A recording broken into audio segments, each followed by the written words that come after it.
Ladies and gentlemen, brothers and sisters, enemies, foes, lovers, haters, you're all very welcome to another Kall show with me and the captain himself. What you telling me, bro. Captain? What you telling me? Hey, calm before the storm. Relaxed day. Chill settings. Choose settings or game plan day. Well, listen, you've been cussing me last week or two of not bringing up the war hat and like, why am I not fighting the battle? Why have I given up? So I've done a bit of reverse psychology on you today. I brought out the war hat on the eve of Arsenal. I'm asking Liverpool and Anfield to rise one last time. Because I can't be handling Arsenal winning the league again. I've come to a definitive decision. I've been flip-flopping. No more flip-flopping. I need Liverpool and Anfield to rise one last time. So for the last time this season, the war hat is come out. I got the trainer outfit on. You know why? I've seen you, man. You've been getting some knocks, some heavy blows. I'm in your corner. I'm like, Grizz, get up, man. Right hook, roundhouse kick. I'm in your ear. I'm like, yo, we can do this. We can do this. I got the trainer outfit on. Wasn't really planned. You're surprising with the war hat still. I knew I would. I knew I would. I thought I had to do some motivational speech to get you rallied up. I know you come in with the gloves and the trainers and the hoodie and the trackie. I thought, yeah, I'm gonna do Mr. Motivator and Grizz, man. My brother's a bit down last couple of weeks, and he's like, no, man, I don't care. I realized I care. We done the preview yesterday. Yeah, last night. Them Arsenal fans had so much chest about them. It changed. I couldn't sleep last night listening to them. I know you was flinching. I know you was clenching your fists last. I knew while the show was going on, while they were talking, you was thinking, I must show respect to Grizz's channel. Otherwise, I want to take these men out. Listen. How are they talking? But I needed you to be with me. I didn't want to be out there because you've been leaving me out there. I know. Sometimes, like, yo, that's a theory. Diallo's here. Diallo is saying, this is the energy we need because I don't want to hear no excuses tomorrow. Diallo is there. Diallo. Good. Diallo, if you're about, come in, my bro. Listen, people in the studio lining up already. Bless you all. You're all very welcome. You already know the rules. Channel members get first priority. Then it's new callers. They get priority. And then after that, just come in and say what you got to say. Show respect at all times. You can cuss our club. You can cuss your club. You can cuss next man's club. But do it with taste. Don't have no personal digs at no one. And don't call out other people. Nearly 200 of you already in here. We need to hear some likes. See some likes. Feel some likes. Do some likes. That's what I'm talking about. You understand? I'm here. Captain is here. We're on a hype thing. We're charged. We want Anfield and Liverpool to rise. Just one last season. You've given us such a bad season, Liverpool. You've given us such an embarrassing season, Liverpool. Just rise one last time before the end of the season. So at least, it's poor. I get it. We're Liverpool. It's poor. But at least we can say Arsenal, Man City, Man United got dealt with at Anfield. At least the minimum. We're not reaching top four. We had a shit season. It's a poor mentality.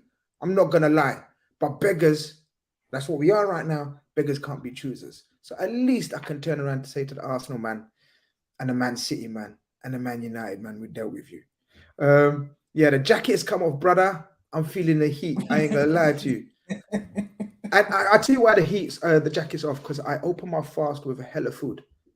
Alhamdulillah, praise be to God. That's what it means. Before people start saying I'm doing some next prayer and war cry. No, all it means is prayer. No, but you know, I ain't going front, man. I thought that was some different stuff. I was like, wait, yeah, exactly. eat Arsenal as well. Exactly. So before people start You know how people get funny. All I say is praise to Allah, praise to God, man. But listen, I had some. Always, I'm always. feeling hot. I'm about to get myself a nice cup of tea while the callers come in. Studio is half full already. Big up, people. We're gonna let you on very soon. We're gonna set the scene before we let you on. Today, we must talk. Ashes. We must talk on Leicester. Leicester is in trouble, serious trouble. Yeah, what's that Leicester brother that comes on all the time, man? Yeah. Reedy. I hope he's doing Reedy. well. He ain't coming on today. I don't think he's gonna be distraught today. At home to Bournemouth, you know. Probably need the recovery as well. Big up yourself, Reedy. Hoping for a speedy recovery. I'm glad you meant sack Rodgers. I'm glad you meant sack Rodgers, but hope for a speedy recovery on Leicester.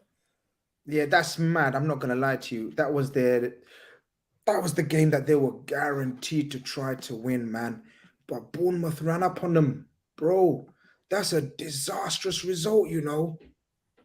Nah, Bournemouth mean business, bro. I'm not sure what's going on over there.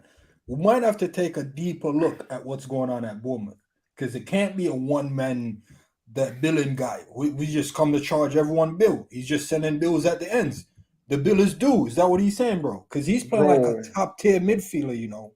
Bro, I'm telling you, this billing is doing bits, man. Everyone's looking at him. You was looking at him. You was saying, you know what? I'm just saying, I don't mind him being a little squad player. I'm just saying. No, we can't get the Bellingham bringing the billing. I'm just saying, run the bill. No, he's not ready. He's not. Please allow that. Don't get too carried. He's not ready. But listen, fair play.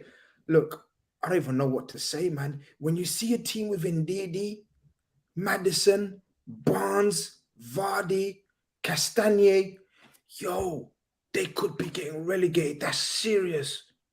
I think it's your boy. Your boy got a red card in the last game. Dewsbury Hall? Yeah. I didn't know he was that important for him. I think he was important. A big miss. I think it was a very big miss. But billing, bro. Grizz, I know you're not sold yet. It usually takes you a couple months. No. Hear me out. Before you go, hear me out. People that know me, that have been following me on Twitter, will know I bigged up billing about 2 years ago. And you know what? Everyone laughed in my face. I said, you know what? Up and coming baller at Bournemouth, billing. Tall, elegant, good control of the ball, strong. Doesn't impose himself for his size, I said at the time. And people laughed at me. So I'm a man for scouting, you know. So I'm with you there. But we're Liverpool, right? Come on. Are you serious? Listen, Grizz. You're serious. Okay. I'm very serious. Okay. We need, let's say it's not billing. We need someone that's dragging a team on the level that he's dragging it in. Whether Dominic Solanke shows up, Christie shows up, Lerma, whoever, billing is showing up. He said the bill is due. Liverpool, the bill is due. Performance is due. You can't say that about none of our midfielders besides Buchetti. So, out of 12 midfielders, you can only say about one teenager. I think you just add billing to that, bro. That's all I'm saying. So I'm not trying to sell you nothing. I'm just saying we need something like that. It doesn't have to be him. Look what Ash is saying to you, bro. Look what Ash is saying to you, bro. Look what Ash is saying to you. Listen. He's saying, what's the matter with you, captain, man? Are you the captain of the ship and you're telling us we'll be looking at billings when we're looking at top tier this summer? We're looking to spend 200 million plus. Listen, you guys are all about the big names and the name brands, bro. I'm fine going into Walmart or them little small stores and get me a $5 t-shirt and some socks. Your socks is keeping your foot warm, whether it costs $5 or $200. I'm just saying, is it getting the job done? Look at Chelsea. Bare name brands over there. Can't make it down the road. That's all I'm saying. I like this name, you know. Andy says, keep your hands off, of course, but Joe Linton under Klopp would be a madness for you lot. Yo, we're going to talk about Newcastle as well. People, if you want to come in and talk about Newcastle, because they need to be spoken about. For me, Champions League, welcome Newcastle Football Club. Newcastle are there, bro. Newcastle are Champions League. Yeah, they're there. I'll argue. Well, tell me otherwise. Newcastle are there. I like the fact that they're hard to beat because I think if you watch football between 03 and I'll say about 2010, the structure always start with you fix the defense and from there you go on and attack. They're very hard to beat, bro. I think they draw like 12 games, bro. At least 12 games. They're not losing. Bro. And then from not losing, they can nick a goal or two. Yo, Brentford away today. Penalty goes against them. He misses. That's the first point of madness anyway. How is man missing a penalty? Ivan Toney, I think first one in, I don't know, I've ever seen him miss. Apparently the first one he's ever missed. Then they get another penalty. He tucks it away. They go 1-0 down away to Brentford and still come out. I thought it was over. I turned it off. I switched to the Man United game. They came out clean still.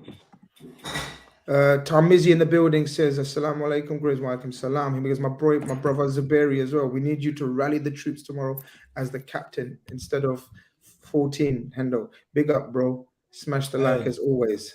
100%. Tarmizi, we need to sing You'll Never Win the League when we're 3-1 up to push us to 4-1 up. We need to let these men know they'll never win the league. Yo, calm down with the 4-1 and the 3-1s, man. Read into me. Read into me. Revenite's trying to come with some next conspiracy. He says, Grizz, is it a coincidence he missed a penalty against his former club? Talking about Tony.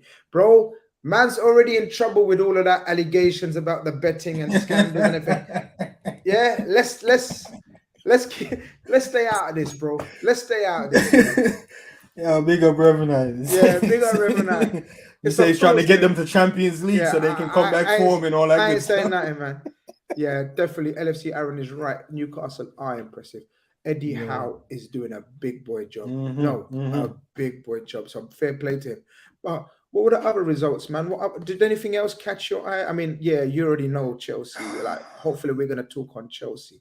Like, I feel like talking about Chelsea was kind of the same about talking about the Chelsea Liverpool game. These guys. It's the same storyline. All that money, you can't put the ball in the back of the net. How? Make it make sense. Bro, look at this team, man. So what do we know? We know Frank Lampard, everyone predicted it. He's going to bring back Gallagher into the team straight away. That's what he done. That's his boy right there. Sterling comes back in. He goes back to a back four instead of all this free centre-back business. Brother, apparently, by all accounts, they were dead again. And our boy Nunes that we want, despite rumours of not wanting him anymore, I still think if we can agree a deal, we will try to agree a deal with him. He had flashes. But look shaky in some moments. You see the goal? Yeah, I saw the goal, but Grizz, big goal. It was cool. It was calm. Decent strike. But throughout the game, he was everywhere. I credit him for being everywhere, but he was also shaky in some moments, indecisive. You know me, I'm never going to go over the top while they're at the top. It would have to be low for me to go over the top. But for right now, he's looking all right. Signed what? In the summer? And we're saying you're looking all right in April? Hasn't really turned up all season, has he? So I'm not going to get carried away yet. If he continues this, however, we can have a conversation about it, but I'm riding that billing train, bro. I'm just saying. Can I let people know to keep an eye on a centre back? Nobody's going to talk about him too much. He plays for unfashionable Wolverhampton Wanderers. He's got a man like Lopetegui coaching him and all these other mans before him. So he's not going to be in the limelight too much. But Maximilian Kilman. You say he's ready. That's all I'm going to say. Look at that name. Apart from the name being ready, the name is ready. No, the name. The name is ready. But even if you ignore the name, this guy is the one. You can call it Kilman Hype Mustafa, but I'm telling you, the brother can play at a very, very high level, in my humble opinion. So he's one to keep an eye on. But Chelsea, I don't know if we're going to get any Chelsea people in the chat. I don't know if you want to talk about your club. I don't know what you want to talk about. Liverpool, Arsenal tomorrow, Manchester City right on their heels with a demolition job like we knew it's going to happen. Haaland come back. He needs 3 goals in 9 games to overtake Mohamed Salah's record. Light work. Light work, Zibs. Very light work. It's to be expected.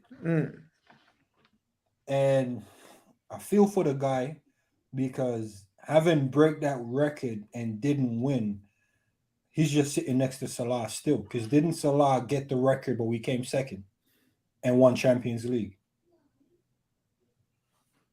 Let's see how that feels. Let's see. Okay, you're gauging it. You're gauging it on that. Yeah, because City don't win the Champions League and don't win the Prem, but you get that. It's almost like, okay, didn't even need you to do that. Yeah, you're Vardy. You're Vardy and Leicester. Is that what you're saying? Is that what you're saying? Okay. I wouldn't go that far, but I was trying to lead. I was leading minds to it, basically. Okay. Kane. You're Kane at Spurs. Kane at Spurs doing up records. Yeah, doing up records. Okay. Spurs top goal scorer. Ooh. Man City people are gonna be coming for you, bro, and me as well, possibly. But we see we set off the fireworks still.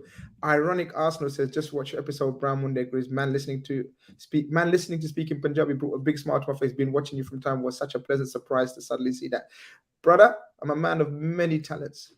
Jack of all trades. 2 hours. Jack of all trades, master of none. Still. But yeah, man. Did you pattern up the YouTube translation thing? Can we? No, I don't know how to do that. My guy, I watch you guys for 2 hours and I can only hear like some little little words here and there. Let me tell you what I understood. Like those, you guys are in thought process. That's it. I'm like, oh, he's thinking really deep. You watched it blatantly for the body language. You're too much. I was like, nah, he's very passionate. I don't know what he's saying. Very passionate. I like him. People asking for big up the chat, big up the panel. Yo, people, man. Eden is in the building. He's had a bad day, Chelsea fan, but he says big up, what a day. But he still reps the channel. He says smash the like button still. That's what I like about Eden, man. He's had a long day like Liverpool, but he says smash the like button. We got over 300 of you in here. We haven't even brought on the callers yet. So that's mad love, mad support. Tekers Davis in the building. Good evening all, and the main man Grizz. Good to see you, my mate. Good to see you in here as well, my brother. All blessed, all lovely to see you all in the chat, interacting with us people, interacting with the people in the chat. Keep it clean. You can keep it mean, but keep it clean. That's what we say, right, Zoobs? Listen, we love the mean talk. We love it. Keep it clean. Yeah, nice and clean, peeps. All right, let's get the first callers in. I'm gonna bring in the first caller, and then I'm gonna work out the rest of the order while we hear what Kevin Jimenez. Kevin, I don't know if you're ready. If you are, yeah, he's taking himself on mute. That means that's a good sign. That means Kevin is ready. Kevin, welcome to the stream, my guy. Thank you. How you guys doing today? Liverpool ain't played, so we're doing good. Normally we come in all Brock. I was gonna say it must be nice. Saturday call, no Liverpool to let you guys down, have everybody on you today. You just have to wait till next week, probably. That's right. Yeah. I'm looking forward to that game. I'm looking forward to that game tomorrow. It should be a good game. It's crazy because leading up to it, I thought Arsenal. Just like when United went to you guys, I thought United should win, but it's gonna be a tough game. All week, I was thinking Arsenal should win. It's going to be a tough game. But as it's getting closer to tomorrow, I don't know. I have this feeling that you guys are going to raise it to another level again. And I have a feeling you guys are going to get something like out of nowhere. It's like a light switched in me. It's like, no, Liverpool are actually going to get something out of tomorrow. Yo. It's kind of crazy. Let me just tell people, if people don't know, Kevin is a Man United fan. So Kevin is talking up Anfield and Liverpool and raising it. Okay, keep going, Kevin. No, so it's nice. We got our win today, so I could just you guys I get to sit back and enjoy it. Today, I'm not gonna lie. Today, you guys were good to watch. I hate to say it, but today, you guys could have been 3-4-1 up at halftime, and it wouldn't have looked bad. Yeah, I love watching them today. But I also thought it was kind of strange from Everton because I noticed it a lot. They had a very high line for some reason today because I feel a lot of balls we went just over the top, just sliced them right through. And for a Sean Dyche team, an Everton team that's usually very organized, very nice nicely set up defensively. I thought they looked a little like disorganized. It was just a little weird. Yeah. It was one of the easy, like anything. Look, Sean Dyche's teams, the least you expect is a bit of fight and a bit of making it hard for you. There was nothing. Yeah, I thought they should have sat back a little bit more, because that's where we struggle a little bit more, is cutting teams open when you're fighting for your lives back there. I think at the end, even if they did sit back, because we're at Old Trafford, that gave me the confidence that no matter what happened today, we'll get through them.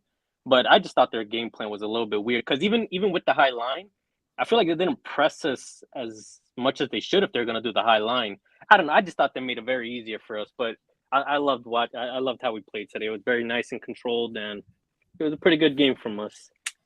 Zuberi, did you feel a bit of envy and bitterness when we see Man United play like that today? Nah, I don't think it was a credit to them. I think it was more of a gamble credit to the chances they create. And I think Casemiro's back in, dinking a few over the top. I think it's a detriment to Dice trying to explore this new way of playing, because I think Everton theoretically is a more dynamic version of Burnley. They're not as robust as the normal Burnley Sean Dice setup. They got some dynamic players in there, some little ballers, catch you out on a counter attack, energy, can probably press, close you down. So I think he was really just trying to measure the squad to see if it's something he can build on or revert back to type. That's how I think he see this game going to Old Trafford. So it didn't work. Sometimes you're in this position as a manager, you try some things, it doesn't come off. One of the goals, I think, was more of a defensive error on, I think it was like Key. Miscontrol, Rashford got in, squared it off to Martial. The rest of them over the top. One amount to something with Rashford, I think it was Rashford. But it happens in football. I think he's at the season now where trying to get to safety and measure the squad so he know how to set up for next season. But hopefully he got all the answers he got out there today. Good to see Martial scoring again. Hopefully they give him a new contract and keep him, because Please. I'll take him over Weghorst as a third option. Just stay fit, and that's fine. But you know, Kevin, I like Weghorst more than Martial. And I'm not saying Weghorst is a better player. I'm just saying when you have a work. No. Grizz, you have to put respect on someone that will run through a brick wall for you. Weghorst off the bench brings energy, and I think he'll be like a second striker almost. Not necessarily like a Cam, but he can do that. Weghorst is the type of guy, you put him behind a striker, bro, he'll work. He'll run, he'll press. That's who you'd want coming off the bench versus this, cute fancy guy, Martial, coming off, trying to be all cute, blasting it over the top. Weghorst, for me, man, it's the work rate you need. It's the work rate. I could see that, but he lacks so much, I feel, technical ability. Yeah, so much. The quality is not there. Yeah, I'm not gonna lie, Kevin. I would just think Captain is trolling there, man. He's just trying to. No. I rate Weghorst, man. You rate Weghorst for what? You rate. Let me get this straight. He reminds me of Peter Crouch. Firefighter? No, Peter Crouch. He's nothing like Peter Crouch. Not with Peter Crouch, but Peter Crouch had touch for a big man. Peter Crouch scored goals, actually. This guy is just a battering ram, the ultimate battering ram. And you want mighty Man United to get rid of Magic Martial, whatever they call him, Martial. Let's dial it back. They're not really that mighty, but let's dial it back. I know, but you know what I'm saying. They have aspirations of becoming mighty again. And you want them to have Weghorst as their... Listen, I'm with you. Weghorst and Martial, 100%. No. I hope they do that. But that's true. You can't say you rate him and the same without smiling and busting smile and joke and laughter. You can't seriously tell me you're talking about Weghorst as a Man United number 9. And because he works hard, he runs through walls. Brother needs to fix himself. He don't need to run through walls, man. They want him to glide, go over walls, go through, not through walls, man. You're dumb he's dumb if he's running through walls. Yeah, I appreciate that hard work he brings, man. But we need more than that. We're gonna try and we're not trying to beat no mid-table. Just all right. Yeah, man. Thank you. You know, Your you talent ran ID around. is officially on fraud watch. Adams. Yeah, I agree with that. I agree with that. Listen, So for Man far, United, people, so far, I'm people, recruiting the best. Philip Billing and Weghorst are the two brothers that he's mentioned today. And Whoa, we're 20 minutes in. Whoa, I'm not saying taking them at for Liverpool, Liverpool. right, No. But for that hard guys, work, that hard work. No, for you guys in Ten Hag, he's good. For you guys in Ten Hag, he is good. Weghorst is good for Man United. But we got our first super chat of the night. Samuel says, "Why is Grizz laughing about Martial?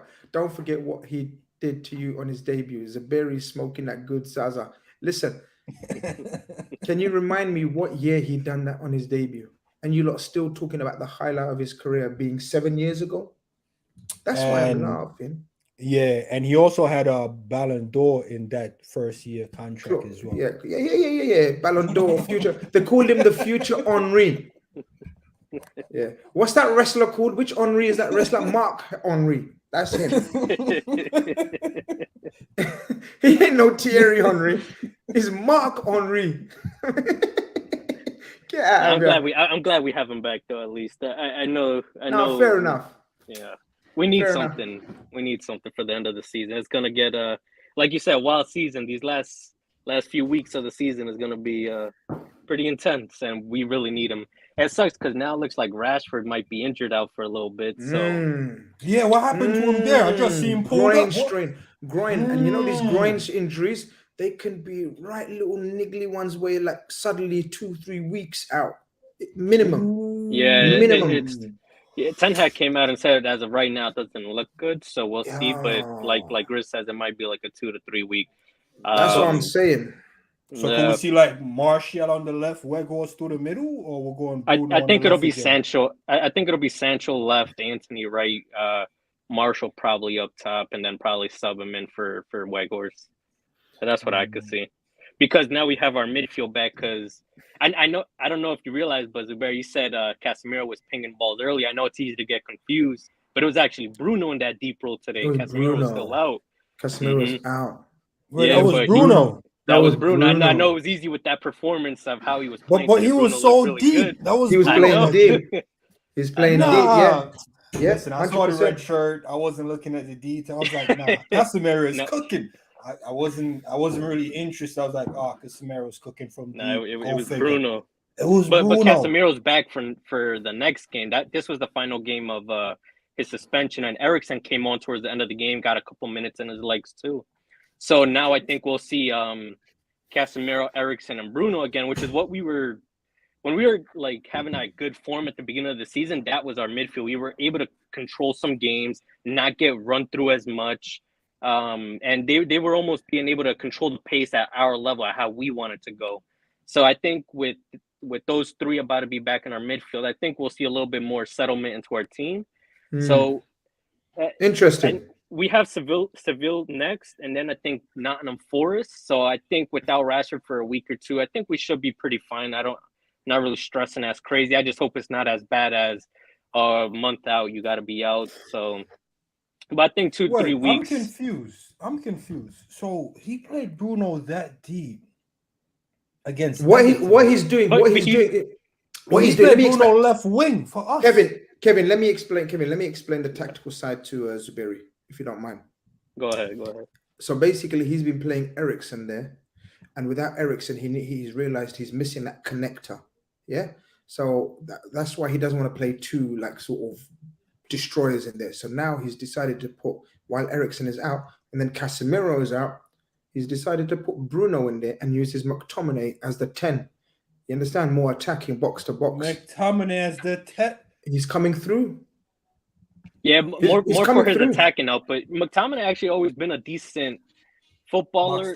Not where I rate him, but he's more attacking. Like everybody's always used him as a double pivot, but he's always so scared to go for the ball. He can't. He doesn't have the technical ability to hold and spray passes. So Kev, I think you've heard me big up McTominay in the past. You know what I mean? I'm Yeah, not and joking. I've hated I'm that telling show. you. I've hated that show. I know. People, Man United fans have been coming at me and saying, "Yo, you know, like Zuberi, you just trolled them with the Weghorst, yeah?" No. But I rate McTominay.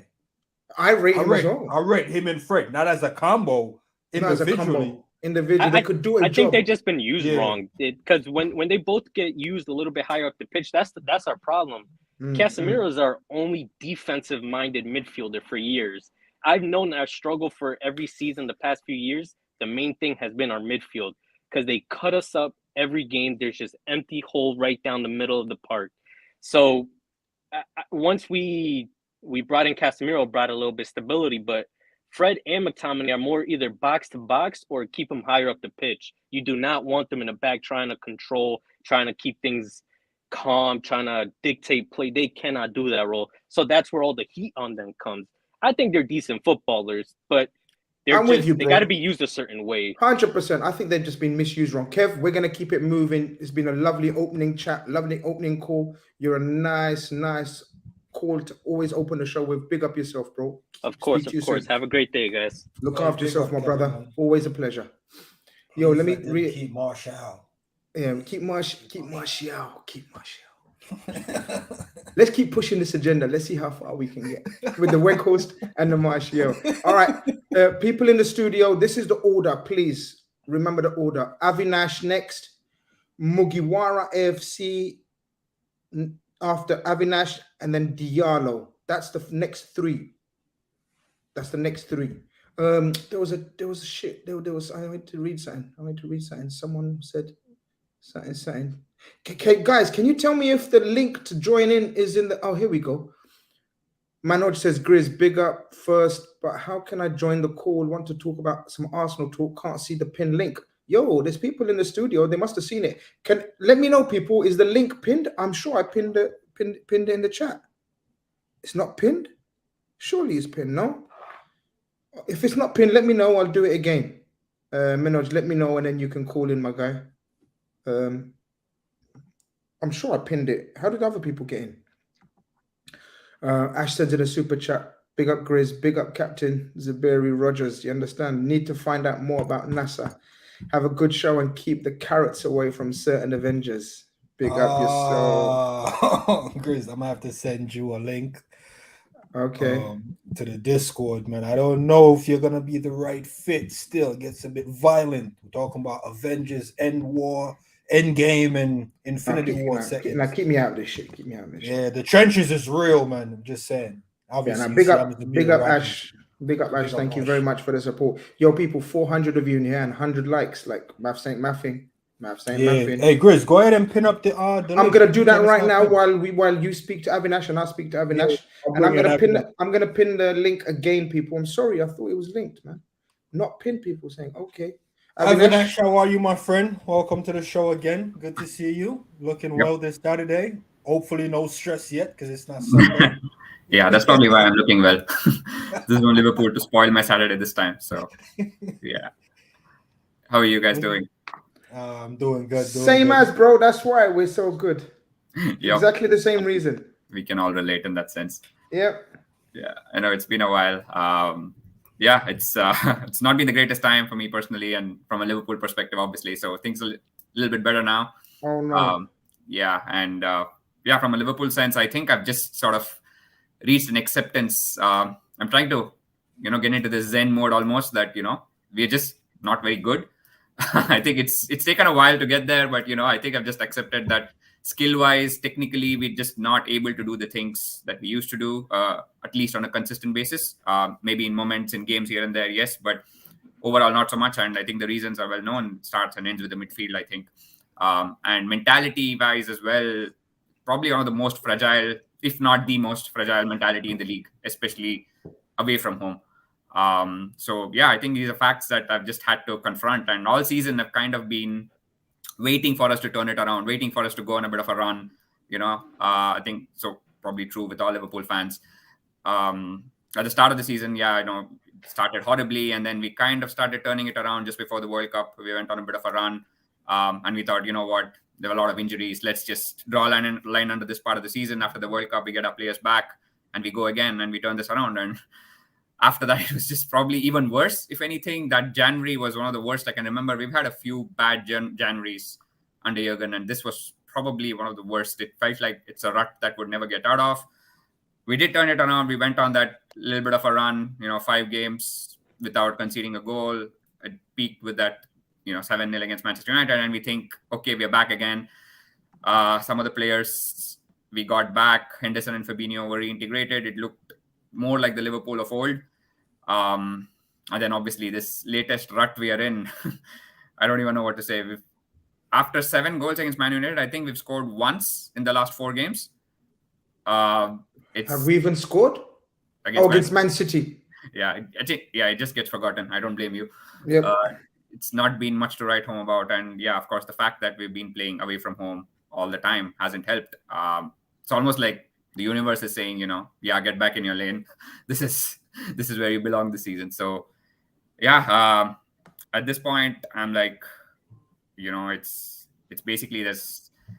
I'm not going to get dragged back into this. We'll go on a run again. I know a lot of fans are looking at this sort of last 10 game stretch, thinking back to that COVID season. This is about where we started turning it around. We went on that. We were, I think, unbeaten, won 8 out of the last 10. But I'm not going to get dragged back into that again. For me, the rest of the season is just about, just give us something to cheer starting from tomorrow.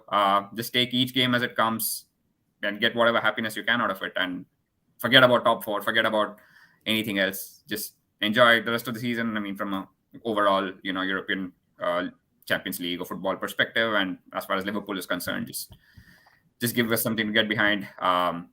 Just play with some freedom, I guess. Avinash, not get bogged down. Can I ask you a question? So I was at the table last night with the Avengers, and we've come to the conclusion that in the dark Liverpool times, we've always had moments. We're a club of moments. We've never really been dominant. I'm going to put in my lifetime, since the 1998 still now, never really been dominant. Klopp has probably become the closest. So in the last 10 games, you're kind of reverting back to old school Liverpool where 10 games to go, just give us some moments. Is that where you're at right now? Yeah, pretty much. The only difference is this time around, I think there is more hope that the summer will bring about a turnaround. And we know that we've been really good. We know that we're probably one of the best managers in the world. We're not going to just forget all that. I think it'd be foolish to just write Klopp, write Liverpool off after this one season. So that's the difference from where we were, say, pre-Klopp, especially that period, where we were just bouncing around between 6th and 7th. It just looked like, it was just, except for that one season, 13-14, it just looked like this was endless. So that's the one difference I see. So that's what gives me hope. Just get to the summer, just take what you can. Wait, you're writing it off? This season? This season, of course he is. What do you mean? Like, are you not writing it off? Yeah, because I told you, Grizz, I got exclusive files of the future predictions of the entire league, and the predictions ended up with us at 3rd. I'm not saying we're coming 3rd. But it's something I stare at and go to bed looking at. Avinash, I can send it to you. It's a great screenshot. I'm telling you. The person did a spreadsheet, predicted all the games of the top 6. Somehow with that prediction. How long did it take to do that? We were in 3rd.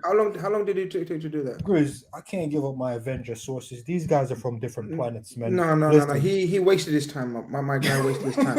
Yeah, that's what I'm saying. However long he done it, I'm telling him what else he could have done. If he took 2 hours, I would have told him what he could have done for 2 hours. If he took 4 hours, I could have told him what he could have done in 4 hours. That's why I want to know how long he took. Because however long he took, he just wasted his time. I'll ask him next time. Pass the message. Avinash, yes, sir, go for it. So I mean, I don't know what the prediction is, but if you look at the simple facts, right? Newcastle and Man United are on 56 points. They need 14 points from the next 9 games to hit 70 points. And I don't think we're getting 70 points. We need 27 points from the last 10. That's basically, what are we looking at? 9 wins? Do we really think we're going to win 9 games? No. Let me consult the charts. We're not doing consult the charts. No, you ain't consulting no charts on this show. Get out of here. Avinash, studio's full, man. People are looking to come in. As soon as I put the link. Link is now pinned. So people are trying to bust into the chat. Always a pleasure, my bro. I'm with you. I share your sentiments. I share exactly the same opinion as you. Give us something to smile about. Give us something to enjoy for the rest of the season. And let that be tomorrow. Let us beat Arsenal. Let us rise one last time against potential Premier League champions. And then we go again next season after the investment, after the players coming in, after Jude Bellingham, the hype, the excitement. I'm sure come August, when the season start? August? Yeah. I know come August, we're all going to be happy again and we're going to be ready to go again. And we're going to forget everything what we're feeling right now. So keep hope alive. You never walk alone. Number, 24 number. Remember that 24. Get out of here. 24. All right, Avinash. In a bit. Right. Ignore him. All right. People in the chat, once you've been on, guys in the studio, please leave the studio because there's only 14 people allowed in the studio and it's packed. There's people trying to come in. Okay, next order is Mugiara. You're coming on next. Diallo after that. Paul Smith after that. Thomas Leah after that. That's the next 4. Mugiwara, Diallo, Paul Smith, Thomas Leah. And then the others are also out after that. Okay, let's go. Mugiwara, first time caller. First time. No, he's been on before. I recognize. He's been on with the Jamaican kid. Oh. My bad. Oh, we can't hear you. You're on mute. There you go. Hello. Yeah, man. Yeah. Why am I hearing 3-1? What's going on? 3-1. Moogie, let me explain something to you. So at 3-1 Liverpool, we're gonna start singing "You'll Never Win the League," and then the game will finish 4-1. Can I be honest, gents? Let me not lie. I was having a good day. Then I seen Haaland do a bicycle kick. Then I shit my pants. A bicycle kick. Why? Why are you? He's just scoring for fun. This is what we do.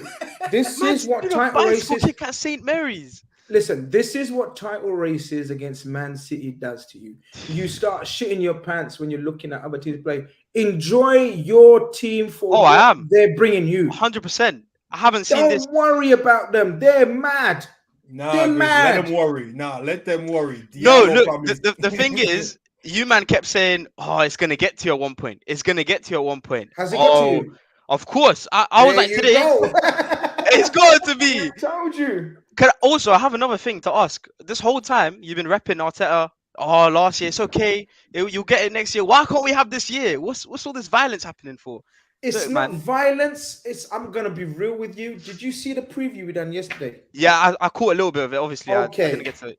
Okay. So, and that's just a small, what's the word? Molecule or what's the word? That's a small part of why. No. Yeah, small part, but there's a posh word.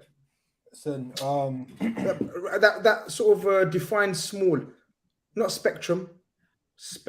But anyway, you get my drift. Gone, bro. I flopped English. I'm sorry. You got my drift. Yeah, you're minuscule. I'm not sure if you want to go smaller than minuscule. Yeah. Yeah, no. It's something sample now. I like when people find me.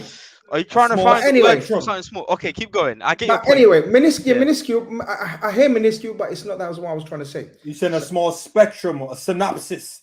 How small do you want to go? Something like that.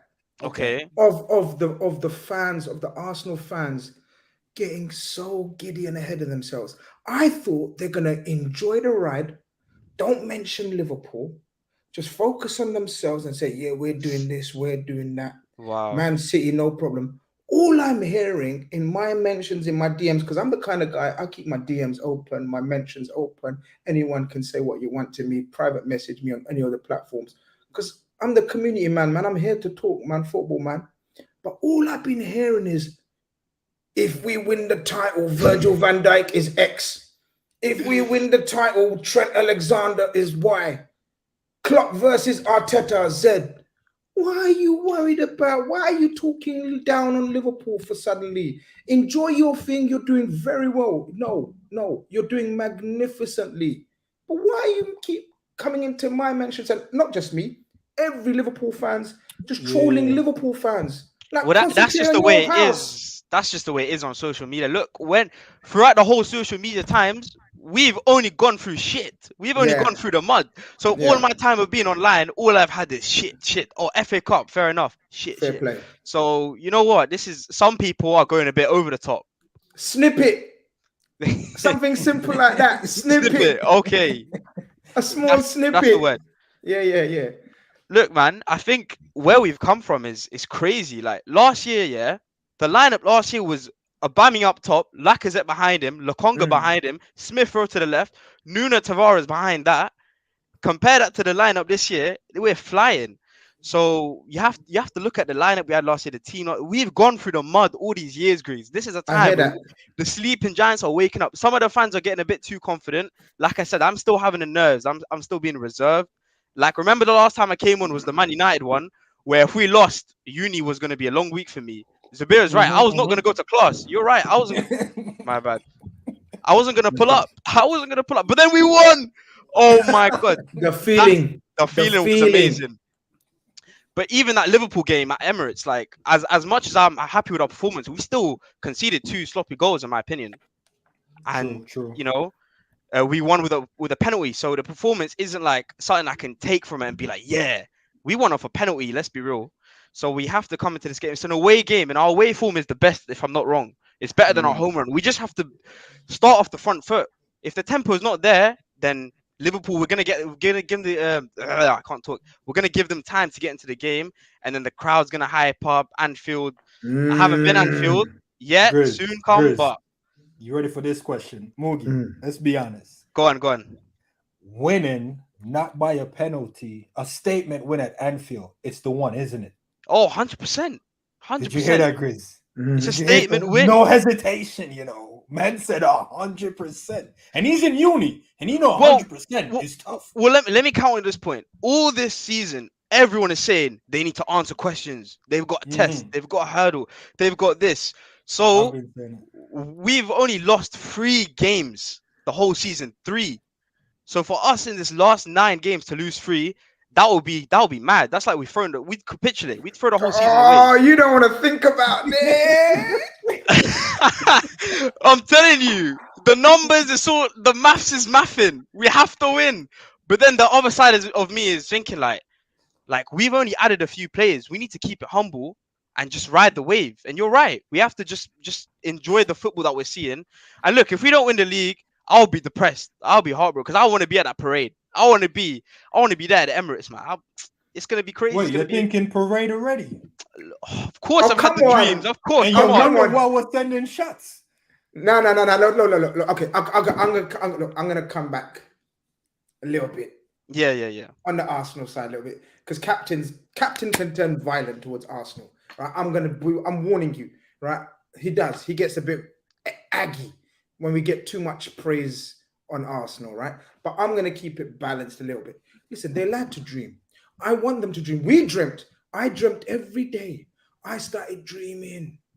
Yeah, keep the dream alive. You know, 2013 and 14 when the Stevie G slip year and all of that. Yeah. When City won the league. Bro, I went to Chelsea game.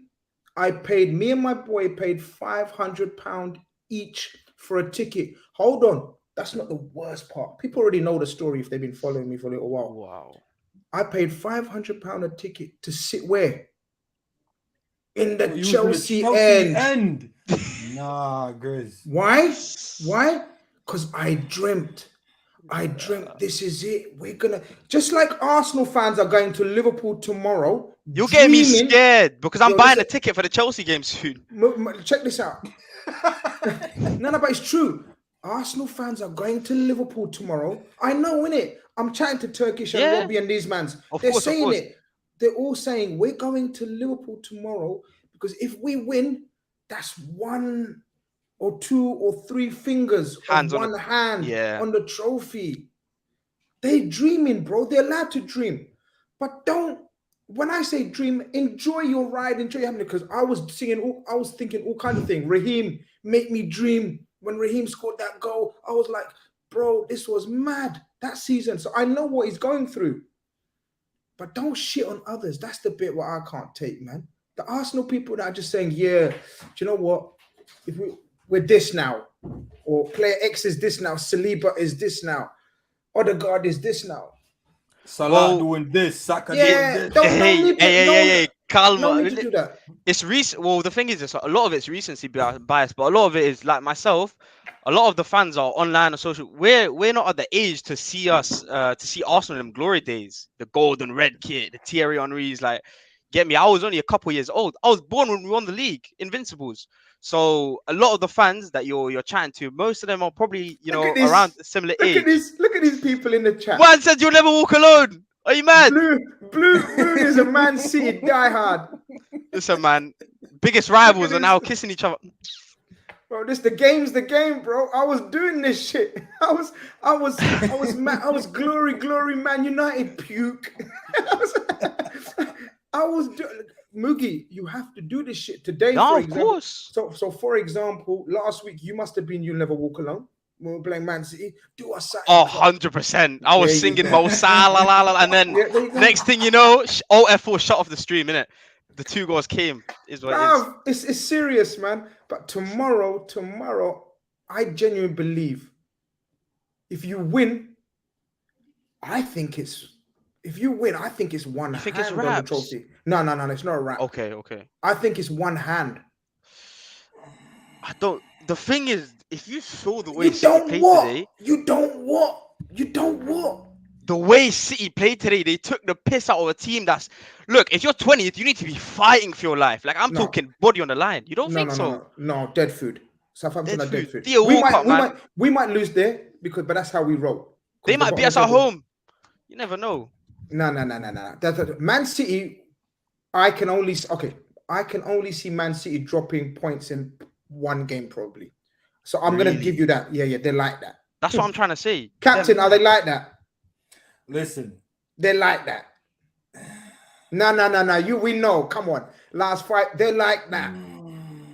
I see what you're trying to make me do, bro. I can't do it. Okay, don't do it. Arsenal got 2 fingers on the trophy. If you know your 2 fingers, even your strong 2 fingers, it's not enough to pick up a trophy. You need at least 4 fingers. That's all I'm saying. Chelsea it's a mental and thing. City. I'm just saying Chelsea and City back to back after playing Liverpool and getting slapped 4-1. It's tough. I'm not worried about Frank Lampard. I'm not worried. Don't say nothing, man. Listen, no. Keep that humility. I'm humble for every other team, but after watching Chelsea today, don't say that. Grizz. Don't say you're too young, my little brother. What do you mean I'm too young? Don't say shit like that. Don't say shit like that. Yes, Captain. When we almost won the league, people don't talk about this. Chelsea wasn't on anything. Oh, Chelsea. But they wasn't on anything. Listen to what I'm telling you. They wasn't on anything. And Gerrard slipped, and then Chelsea wasn't on anything in that season. They were just waiting to win that. They were at the semi-final in the midweek. So they written the league off. Yeah, he rotated about 6-7 players. So what I'm saying to you is, Chelsea ain't on anything right now. But I'm telling you, Chelsea v Arsenal, I'm gonna find a blue shirt. I don't know where I'm gonna get it from because you're not gonna do that. I'm telling you, Moogie. I'm telling you. I'm gonna be there at Emirates, man. I'm telling you. I'm telling you to your face. Chelsea to the match. Chelsea standing up for the first time this season at Arsenal. Somebody's getting a hat trick. I don't know. That's all hypothetical. But look, man. Like Grizz said, I'm trying to keep it humble. I'm trying my best. Okay, there's people on Twitter going crazy. 4-1, 5-1. I think, like I said, we have to start the game fast. We just have to keep that tempo. If that tempo is not there, then I don't know. It's khalas. It's raps, man. I don't know. Let's see, bro. Khalas, man. Moogie, we're gonna keep it moving. I would say good luck. Look, good luck after tomorrow. And I mean, may the best team win I used to, man. I don't give a shit, really. I do. I don't know. Just tomorrow. Tomorrow. It's tough. Yeah, tomorrow. If we lose, I'll be in your show in a week. Yeah, I'm taking a week off. I'm not on no socials, nothing, man. Go on, enjoy. Listen, I told you, enjoy yourself. Cherish Cherish Bless up you, man. Look after yourself. Look up, gents. Yeah, take care. People trying to come into the studio. When it says it's full, just try and again another 10 minutes because I'm going to try and keep the calls moving. You know what? The next caller is Diallo. Now, if we keep him moving, he's going to moan and he's going to say, "Oh, I want to speak for X amount." You know what? I don't even know. Do you think Diallo went to the groceries and got all the ingredients? Because he said he's a chef. He becoming a cook and all this good stuff. Do you think he went for his run already? I don't know. We ain't gonna pressure him, but we'll bring him in. We'll see what he's saying, because I'm pretty sure he heard about the 3-1 and then the song "You Never Win the League." As soon as he heard the 3-1, I see him appear in the studio. You know, I couldn't see Diallo anywhere, man. I was looking for him. As soon as he heard 3-1, I see pop up Diallo there. But listen, looks like we got hella Arsenal people in the studio today. Yeah, no, they come for us still, guys. People that are trying to get into the studio after Diallo, we're gonna try to keep it moving. So we're gonna try to get as many of you as I can in there. But Diallo deserves to speak, because we like people that speak before the event as opposed to after the event. Yeah. Diallo, come off mute. Are you on mute, my brother? And make sure your team's not. Make sure your team's not on mute tomorrow. That's what I'm saying. What you saying? Listen. I told you I'm gonna be here. I'm not going anywhere, and I'm not here for a long time. You know, I'm here for a good time. So don't worry. We're gonna, say what we need to say, do what we need to do tomorrow, and get out of there. So I just want to keep the record straight, because I feel like some Liverpool fans, I'm not saying you, Grizz, because I don't put you in that category, but I think some of you Liverpool fans, and Zuberi, I'm not putting you in this category either. Are you sure? Because I know you're not putting me in the category. Yeah, you might be putting Zuberi in that category, though. Well, that was an afterthought. We'll find out. But you know what I was gonna say? I think you are misunderstanding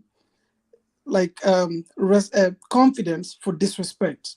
I mean, Mugi, who just came on this show right before me, he spoke well, and he never really disrespected Liverpool, So I think we're just confident on our team. And like he said, it's been almost 2 decades. We've been the social media laughingstock. Like YouTube came when Arsenal were in the mud. When Turkey's Toby was raised in the mud? Arsenal fans were raised in the social media mud. That's 100%. Where we grew up. I'm backing that. That's true. So now finally, we have something to shout about. We have something to brag about, and we have a reason for. It's not built on shaky foundations.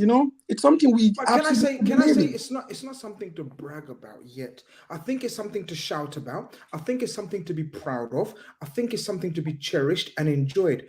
But brag is after the Lord Mayor's event. Brag is after you've achieved what you need to achieve. Brag is once you're the champions. Brag is not before the ending, surely.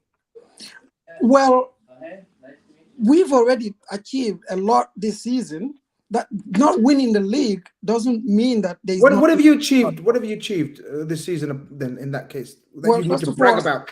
Okay, Champions League spot. Exactly. That's something. When was the last time we had the Champions League in the stadium? But that's not enough. I'm not saying it's enough. I'm just giving you reasons why Arsenal fans are confident, maybe a little bit overconfident. But it's not. That's what we're saying. It's not coming from nothing. It's not coming from nothing. There's a reason for that. 100%. And one thing I want to also say, I'm not coming out here and saying that Anfield hype or all that stuff.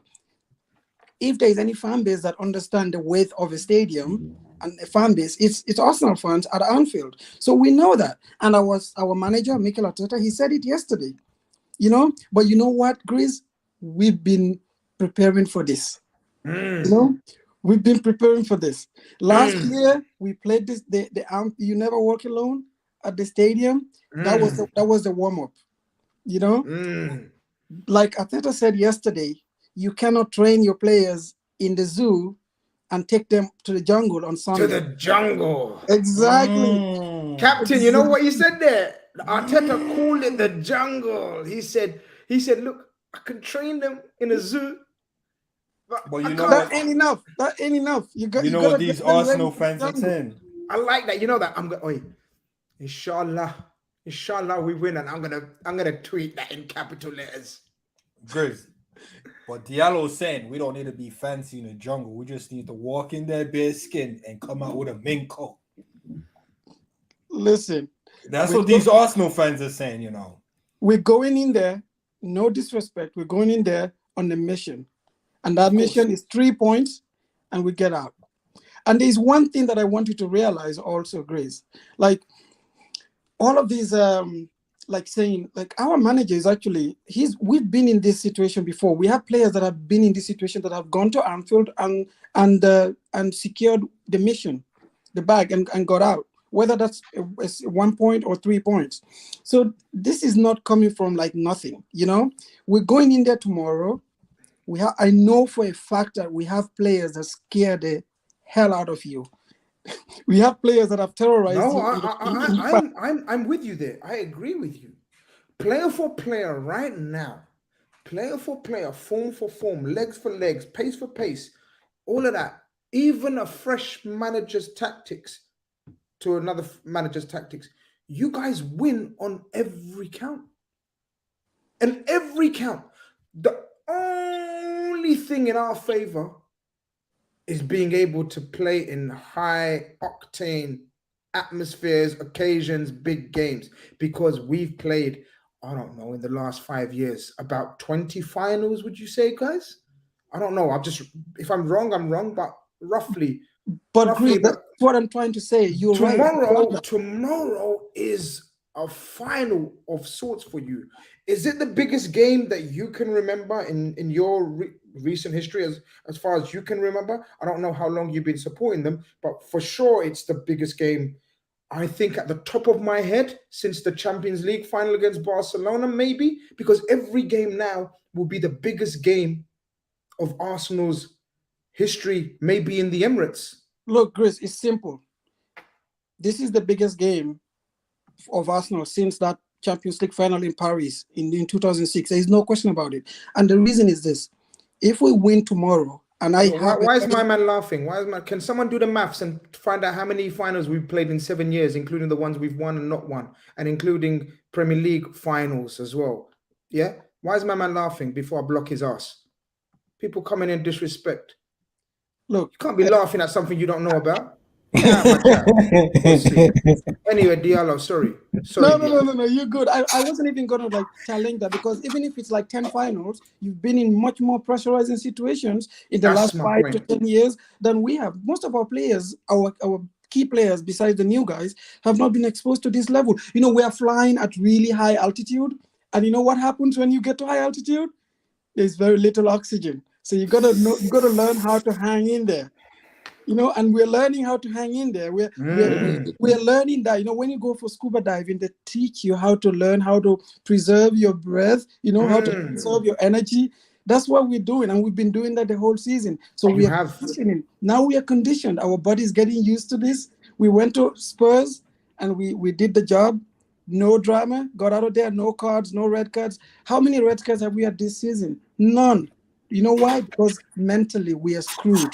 Much better. Up here, we are much better. Yeah, you don't see us frantically running around. Like, we have a very well-controlled team. We go 1-0 down, calm. We still pick the ball and go again.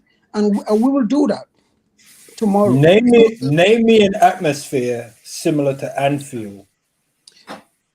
Because when you talk about altitudes and oxygen, there's not really many at Anfield, you know. There is none. There's only one thing that perseveres at Anfield. Old Trafford for them can get like that. Nah, Old Trafford got that moldy smell right now, trash. It's not really that great. But the point I'm getting at is, only thing that perseveres at Anfield is heritage. Heritage, this new blood thing, this new sauce, it just get evaporated. Can I just quickly confirm, is that finals that we've lost as well? And is that Charity Shield? And then add on to that, how many cup finals have we had in the Premier League? You know what I mean? Because tomorrow's not a cup final, is it? But it's like a cup final, which was the analogy I was trying to use. The pressure of a cup final. So we've actually played 12 cup finals. And then on top of that, cup finals with the likes of Man City. So, yeah, man, we're experiencing that big game. Yeah, tomorrow, heritage, big game, heritage. Tomorrow is your big game, heritage. You must go to Anfield and get something. Grizz, let me tell you this. We must tomorrow. Like, I would go as far as to saying that if we really are serious about winning this league, we have to go to Anfield tomorrow and secure the 3 points. I'm not saying to blow. You know what? No, who cares about the price? Yeah, who cares? Like it's gonna be a statement win. Any win at Anfield for Arsenal at this stage of the season is a statement win. And you know what I want? And this is the point that I wanted to make across today. I know that some Liverpool fans are dreading tomorrow because it could get embarrassing. Not because of the scoreline. It could easily be a 1-0, a 2-1, but tomorrow could be the official passing of the torch. Oh, see, this is the bit where, Captain, this is the bit where they wind me up. Go wind me up, Diallo, wind me up. I'm not here. You're winding me up. I'm not here to wind you up. You are here to wind me up. Because I think this is the reason passing of the torch. What torch? Passing what? What are you talking about? The torch as the official head-to-head contenders of this juggernaut that is Manchester City. Man, this is the part. This is the part where I want tomorrow Anfield to rise one last time for me. It's uncomfortable, Grizz. I knew it. It's uncomfortable, but it doesn't make any sense on the base of one season. Man United said the same. Man United, bigger club than you. I'm sorry to say. I hate to say it, I'm a Liverpool fan. Manchester United, a bigger institution than you, a bigger team than you, had a bigger manager in Mourinho than you, had bigger funds than you, bigger stadium than you. I don't know about stadium now, actually. They said passing of the torch. We finished second. Liverpool, rare, wake up. It was all over after one season. Calma. No, but here's the thing, Grizz. I understand all that you're saying. And I get it because you've been the big bro. But you know what? Little bro has grown. We've gone to the gym. We've built the muscles. Tomorrow we got to wrestle. And big bro is going to find out that little bro has grown up too. You're in the jungle tomorrow, brother. You're in the jungle tomorrow. Yeah. If you have a little brother or if you had an older brother, there was a time when the scales tipped, Older brother got too old, stopped going to the gym, stopped eating well. Yeah. Little bro. That's us. We're looking after ourselves recently. I understand. So that's what is, and tomorrow you're gonna see that. That's what I'm saying. Okay. You know what? I'm not saying you're gonna see that, but you could get to see that, and that is what I think some Liverpool fans are dreading. That seeing that actual metaphorical passing. I hear you. I hear you. Listen, and it could be painful. That's all I'm gonna say. I hear you. From a footballing point of view, you have the capability currently, looking at the two teams, to be putting on a masterclass tomorrow. You have the capability and talent to really embarrass Liverpool tomorrow, like Man City embarrassed us last week. And it doesn't need to be a high score, by the way. 100%. It's all about control and domination. Exactly. And not letting the crowd even sing a song loud. Precisely. I hear all of that. Precisely. And you see, Captain, flip that a little bit, because I hear all that. And I can't imagine all that. Captain, what could we do to their title aspirations tomorrow? Because as their own manager says, they're coming to the jungle. Captain. No, I remember this one guy, Nat Raj, United guy, came in, ripped his shirt open, talking about, we're going to do all this stuff. Said, one thing I can guarantee you, Grizz, is that we'll never walk out the stadium. Embarrassed and all that. Yeah. Now, even listen, your children. I can hear the war cry from your kids. We are fuming right now, and for the rest of the Arsenal fans that's here, I want you guys to understand this is the reason why Grizz switched. People like Diallo calling in, talking about passing of the torch. What torch, brother? This is why the war has come out. What torch are you talking about? My little kid right now is fuming, man. Fuming. We got pass torch right here, man. What are you talking about? One season, brother. You know what, Zuberi? I give you credit. You're raising your kid well, because that's what you need. You need that. Yeah, I'm excited, bro. I'm in the trenches. I didn't know Grizz was gonna come with the war hat, so I came with the trainer's outfit because I'm like, nah, I need to motivate Grizz, because like you said, some guys been hitting the gym and they stop hitting weights. I need to get them back in shape. We need to sing "You'll Never Win the League" when we're 3-1 up. I'm not saying the game is going to be finished 3-1. I'm saying we need to start singing that, because what that's going to do is going to drain you guys. You guys are going to think about that Haaland volley, Haaland breaking the record, Haaland is on your back, and then we just embarrass you at Anfield, and you're going to say, we couldn't win the test at Anfield. Now you have City. Now you have Chelsea, who plays anti-boring football. Chelsea, best case scenario for you at Chelsea is a draw. But lo and behold, Chelsea stands up and smack you as well. City smack you as well. Do you know where you are in that point? Second. I saw Chelsea last week against you, and I saw Chelsea today. That ain't scared me at all. Honestly, No. I'm more scared not to scare you. I'm more scared of facing West Ham next week than Chelsea. Chelsea come to the Emirates, will slap them, even with Edin Ketia. So I don't even consider that as a serious fixture. No, you know what this looks like? I like a lot of chess. I know. A lot of chess. I know. Diallo studio is packed. People want to speak tonight. 1 hour has flown by as well. Tomorrow, see you next week. Yeah, make sure, regardless, win, lose, or draw, you here next week. Don't do one of these. I don't see all these United fans, because we told them they're going to get smashed up at Newcastle. Even though they've won a game since then, I don't see them in the chat. This is what they do. You make sure you're in the chat. I'm always here, Grizz. I will show up. You're a legend. Tomorrow. You're a legend. Look after yourself. Take care. All the best. Or not all the best tomorrow, but all the best in your life and everything. Grizz, stop doing that flip-flopping thing, giving these men the energy to show chess. I'm not here to see men showing chess like that. Listen, I'm a guy, right? My emotions flip-flop, but my footballing emotions stay intact. So from a footballing point of view, what sensible Arsenal fans want to talk to me about, I will speak to them sensibly.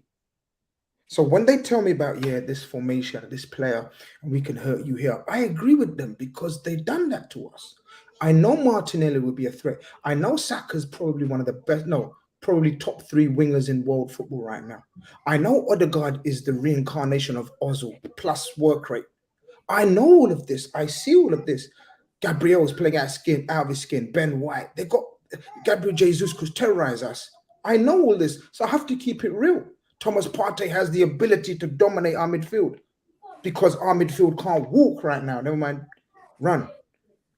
But so I have to give them respect and talk respectfully on a football level. But when they do all of that passing of the torch and we're coming here to become the new, man, just, calma.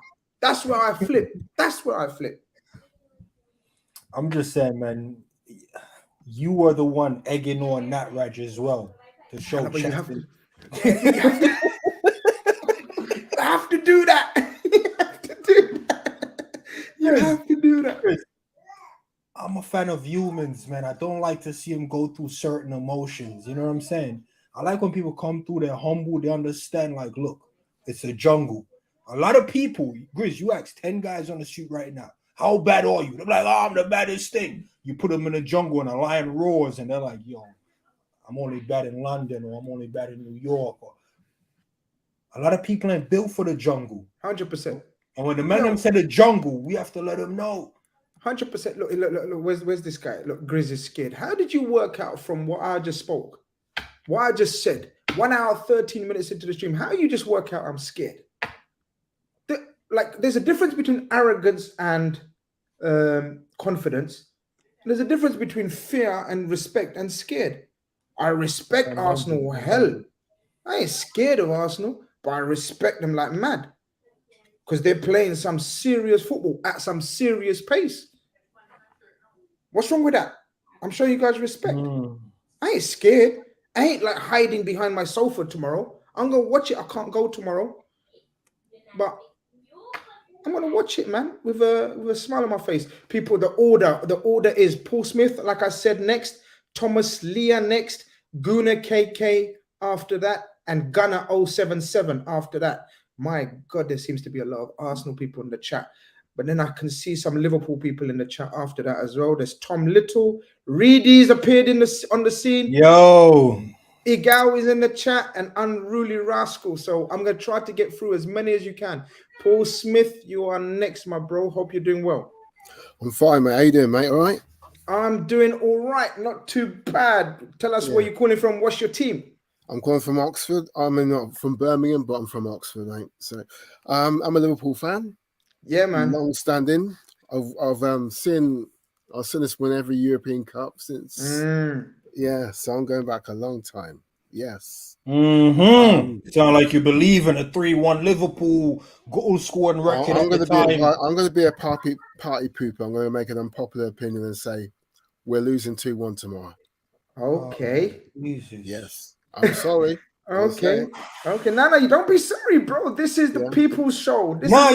Explain. You convince me. Our midfield is dead. It's full of pensioners. They'd be picking up their OOP card tomorrow and getting a free bus pass. That team, that midfield is old and dead. I'm sorry. You said receiving care packages. You damn right there. It's become a care home, mate. I'm sorry. It has. I'm harsh. I'm just worried. Are they at the? We're going to get overrun by that young Arsenal vibrant midfield.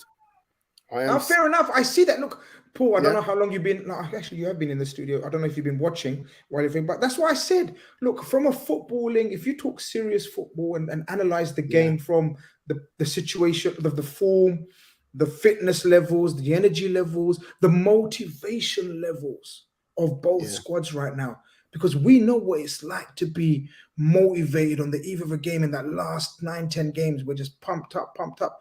I feel as though we're not going to be as motivated as them. Now, me and Zuberi are trying to get motivated and we're trying to pump ourselves up.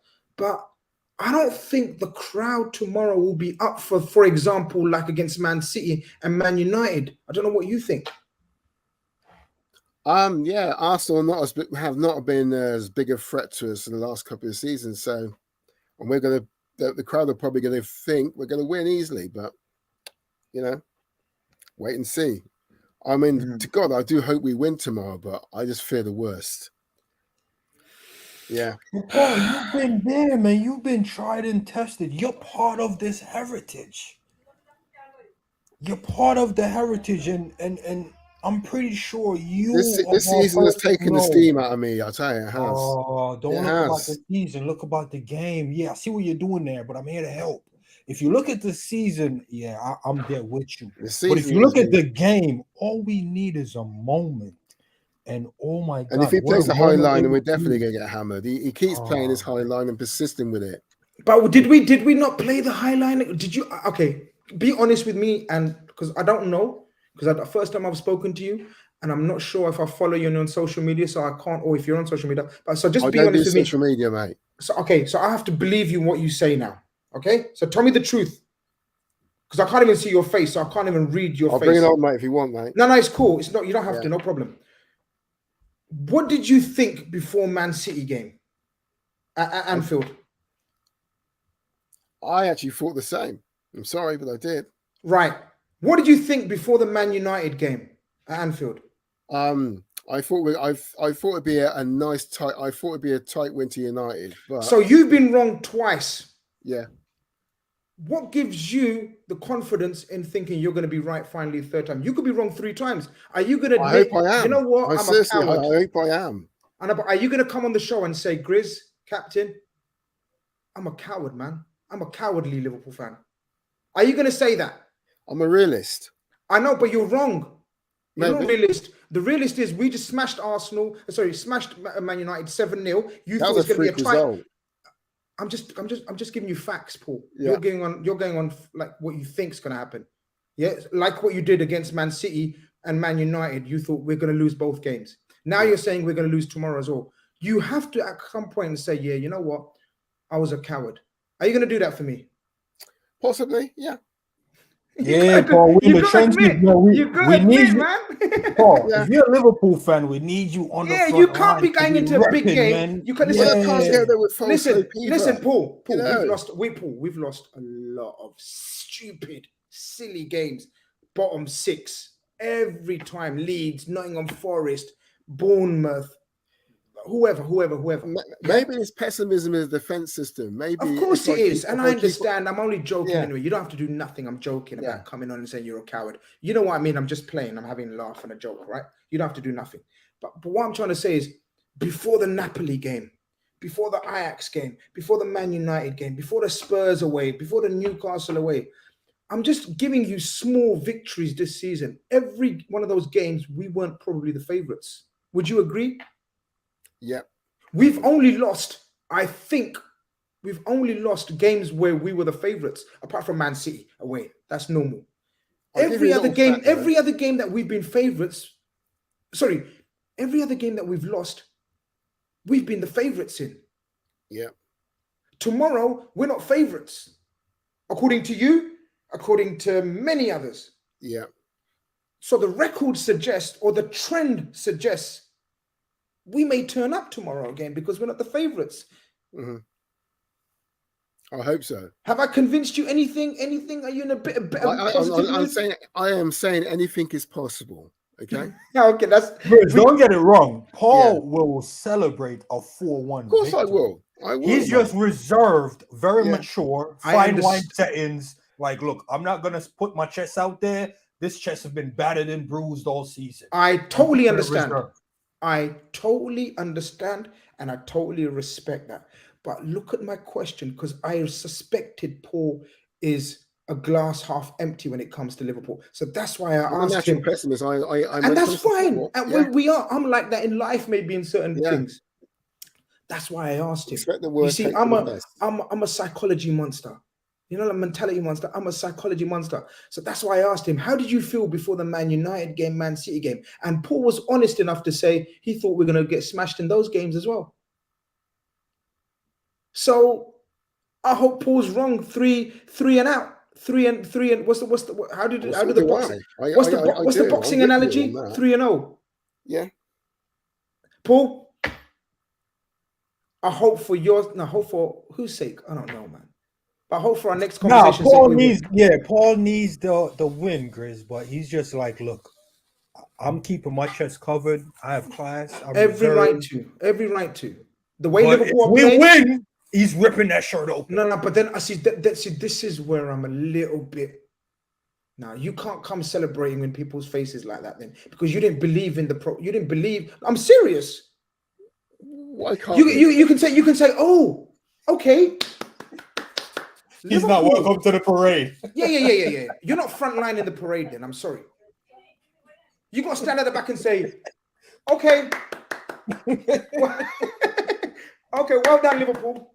You showed me something. You can't be. I always believed you guys. You can't do that. You're gonna be a hypocrite.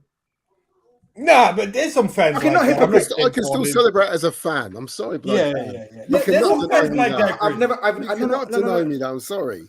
Both of you. I'm a Liverpool fan. I can celebrate whether I didn't think they were going to win or not. Yeah, okay. Both of you misheard me and misquoted me. Go on. Where did I say you can't celebrate? Where did I say you're not allowed to the parade? Of course you are. You just said the back, Grizz. Confession. You're just. You know what I mean? Confession. When I was going on about Klopp, I know, and Klopp was doing the madness, what do you think I was doing in these streets? Best manager alive, I tell you. I know. Paul, I'm only messing with you, man. You can celebrate how you want. Think how you want. Paul, man. Look after yourself. It's been good to meet you. Look after yourself. All the best tomorrow, man. Take care. Be well. Yeah. 4-1. Yeah. Look at these taking it to heart and getting serious. But who are you to dictate? Shut up, man. If you lot don't know me by now, shut up your mouth. Who am I to be dictate? I'm the dictator. Idiot. I'm joking. People know I'm joking and whatnot, man. You could do what you want. Dictator, trendsetter. Yeah, we set in a trend, man. 4-1. You heard it here first. 3-1 up. We're singing, you'll never win the league. I need that. Grizz, I need that.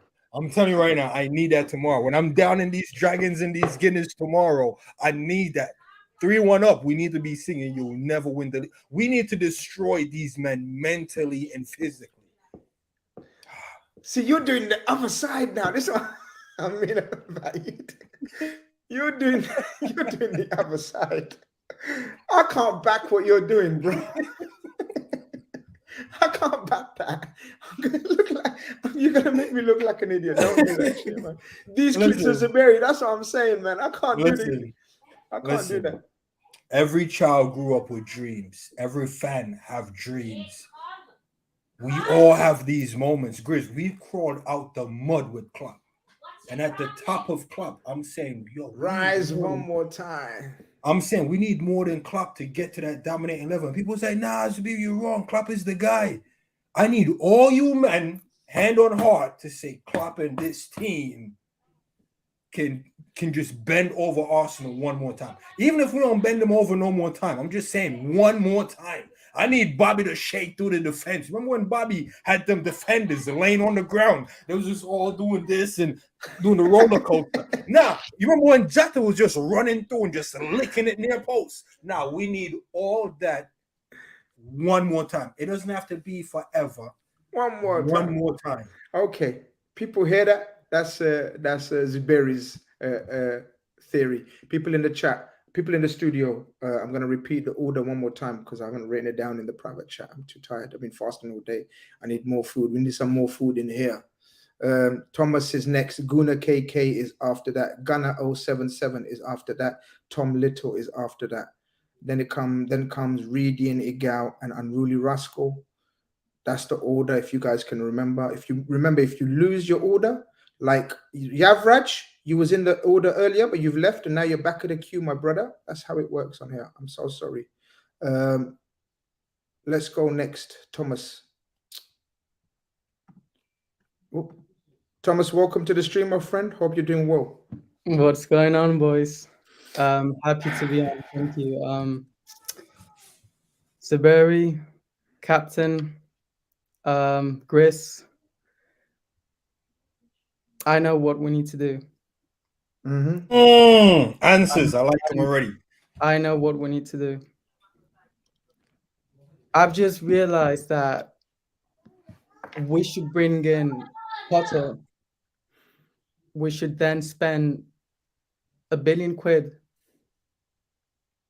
And then after 2 weeks, we should sack him and then bring Spear in as interim for the rest of the season. That's what we should do. I see where you're going with this. Every day now I see more fans voting Klopp out, and I don't understand why, to be honest. I think Klopp remains our best asset, and I think this crop of players have really always overachieved, and the reason is, for that is Klopp. But anyway, boys, I do have a couple of questions for you. Now, obviously, we're in the hunt for a new midfield. Declan Rice, is Declan Rice as good as they say he is, or is it more an English hype? Okay,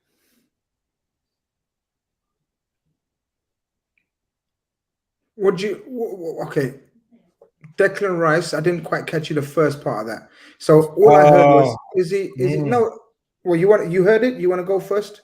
Yeah, I heard it. So Declan Rice, English hype, or is he the real deal? Okay, I didn't hear that bit.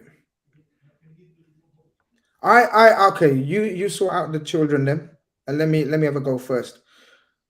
English hype, there's always going to be English hype because we live in England. So therefore, we read English media, listen to English pundits, English ex-players, majority. Of course, there's more foreigners. So therefore, our thinking will slightly be skewed. Do I rate the player? Yes, I rate him very highly. Where do I rate him? What type of player do I think he is? Or if you're indirectly asking, does he fit? Would he fit Liverpool? In my humble opinion, yes. I think he would fit Liverpool, in my humble opinion. Where I would play Declan Rice is straight swap for Fabinho. I think Declan Rice has legs. I think Declan Rice has energy. I think Declan Rice is better than Fabinho on the ball. And I think Declan Rice has the potential to even get better. He's at a good age. Do I class him as one of the best in Europe? No, in that position. Do I class him as in terms of transfer fee? 50 million, I'd pay for Declan Rice, something like that, including English tax, whatever. That's up to you. But I do rate him. I don't think he's amazing on the ball, but then again, I'm comparing him to Fabinho right now, so I think he improves Fabinho. This current version of Fabinho. That's my opinion. Don't know if Captain wants to say something. Yeah, I actually agree with that. I'll straight swap him. I don't think he's. I don't want to say he's not good in an 8 for us, but dropping him in the 6, someone like a Mount running off of him in an 8 probably can work. Probably a little bit more energy than Elliott and bring more to the table than Elliott. So I like him in that setup. You put a guy like Billy next to him in the 8. Get out of here. And these agendas, it can work. Bellingham next to him in an 8. We've seen it at the World Cup. So it can. What I would say you would need quite a bit of creativity around him to make it work. He's not very creative. He's not very, but I like his energy, and I personally would utilize his energy as a total destroyer, and then give the ball to a Jude or a McAllister or Thiago. I was about to bring him up. I think McAllister hasn't been spoken about a lot. I think McAllister is just the player Liverpool need in terms of being true in the transfer market. I think I relate a lot with what Captain has been saying. Even the Philip Billing show. Have you heard him on that one? I don't think the answer to all problems is spending money like that. I think people do tend to get it wrong and very reactionary. I like how Captain's always been consistent about this, and this that it's FSG are not the problem. Nah, you need a show, man. And I love how Captain has always been consistent about that subject, because I agree 100%. And this thing where and other than outside Chelsea, who else has also been doing this spending thing over the past 10 years, like nonsensical spending? Manchester United. And look how's that turned out for them. I still think this is a good segue for my next question, actually, because I'm watching Manchester United play this season, and I don't know if it's just me, but I think they've been more clutch than anything else, really. I think they've often been saved by the bell by some of their individual quality, and I don't see it yet with them. I don't know if you guys agree. Do you think Manchester United is that good as people are hyping them to up to be this season, or have they just been fairly lucky and more so clutch? Yeah.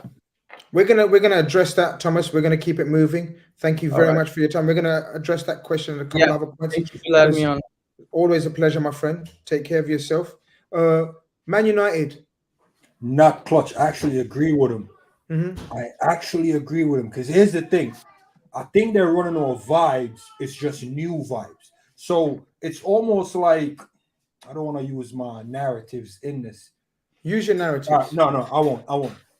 They're basically running off the vibes of it's a new manager, but it's the same old vibes. They've not been like dominating games. I remember Natrat saying, "Oh yeah, we're harder to beat." They got slapped up. It wasn't even us. When Natrat was talking about we're harder to beat, they got beat by the next team they played. It wasn't even us at the time. And then coming to play us, who's like, "Oh, it's a different story now. We're still harder to beat." They got 7. So I think it's the same Ali vibes. It's just placed on the Ten Hag. Remember, Ten Hag went to bat for Weghorst, a West Ham, who's a West Ham reject, right? Didn't really cook at West Ham. They got rid of him. Ten Hag was like, no. Burnley. So, bro, a Burnley reject, They brought him in. and you hear the Man U fans like, yeah, nah, he ain't it. So the Man U fans, I think they're seeing like, yo, we're not really there. Martial coming back, they're like, oh yeah, we're glad to have him back, bro. Man U fan is never really big on Martial, scoring or not scoring. So they're not really there. It's just the position of the table just favors them. They've always been either the closest to the top two or in and around the top two, but they've never been top two ever. Even when they came second, they weren't really like top two. So, you know, Kevin, I apologize, but I'm just saying, I back what Thomas is saying. You guys are just clutch. Fair enough. Listen, we've got about half an hour to go. We've got about 8 people waiting to come on. So let's try to see how quickly we can keep people moving. Guna KK is next. Let's get Guna KK in the building. Yes, my bro. Hope you're doing very well. Just to let you know, you're on mute. Ramadan Kareem, my friend. Same to you, my brother. Yes. So I'll try and make it quick because I know you have a few people coming on, but I have a couple opinions on just the league this season. I think I'm an Arsenal fan, as you can see with the shirt. Arsenal doesn't even have to go to Liverpool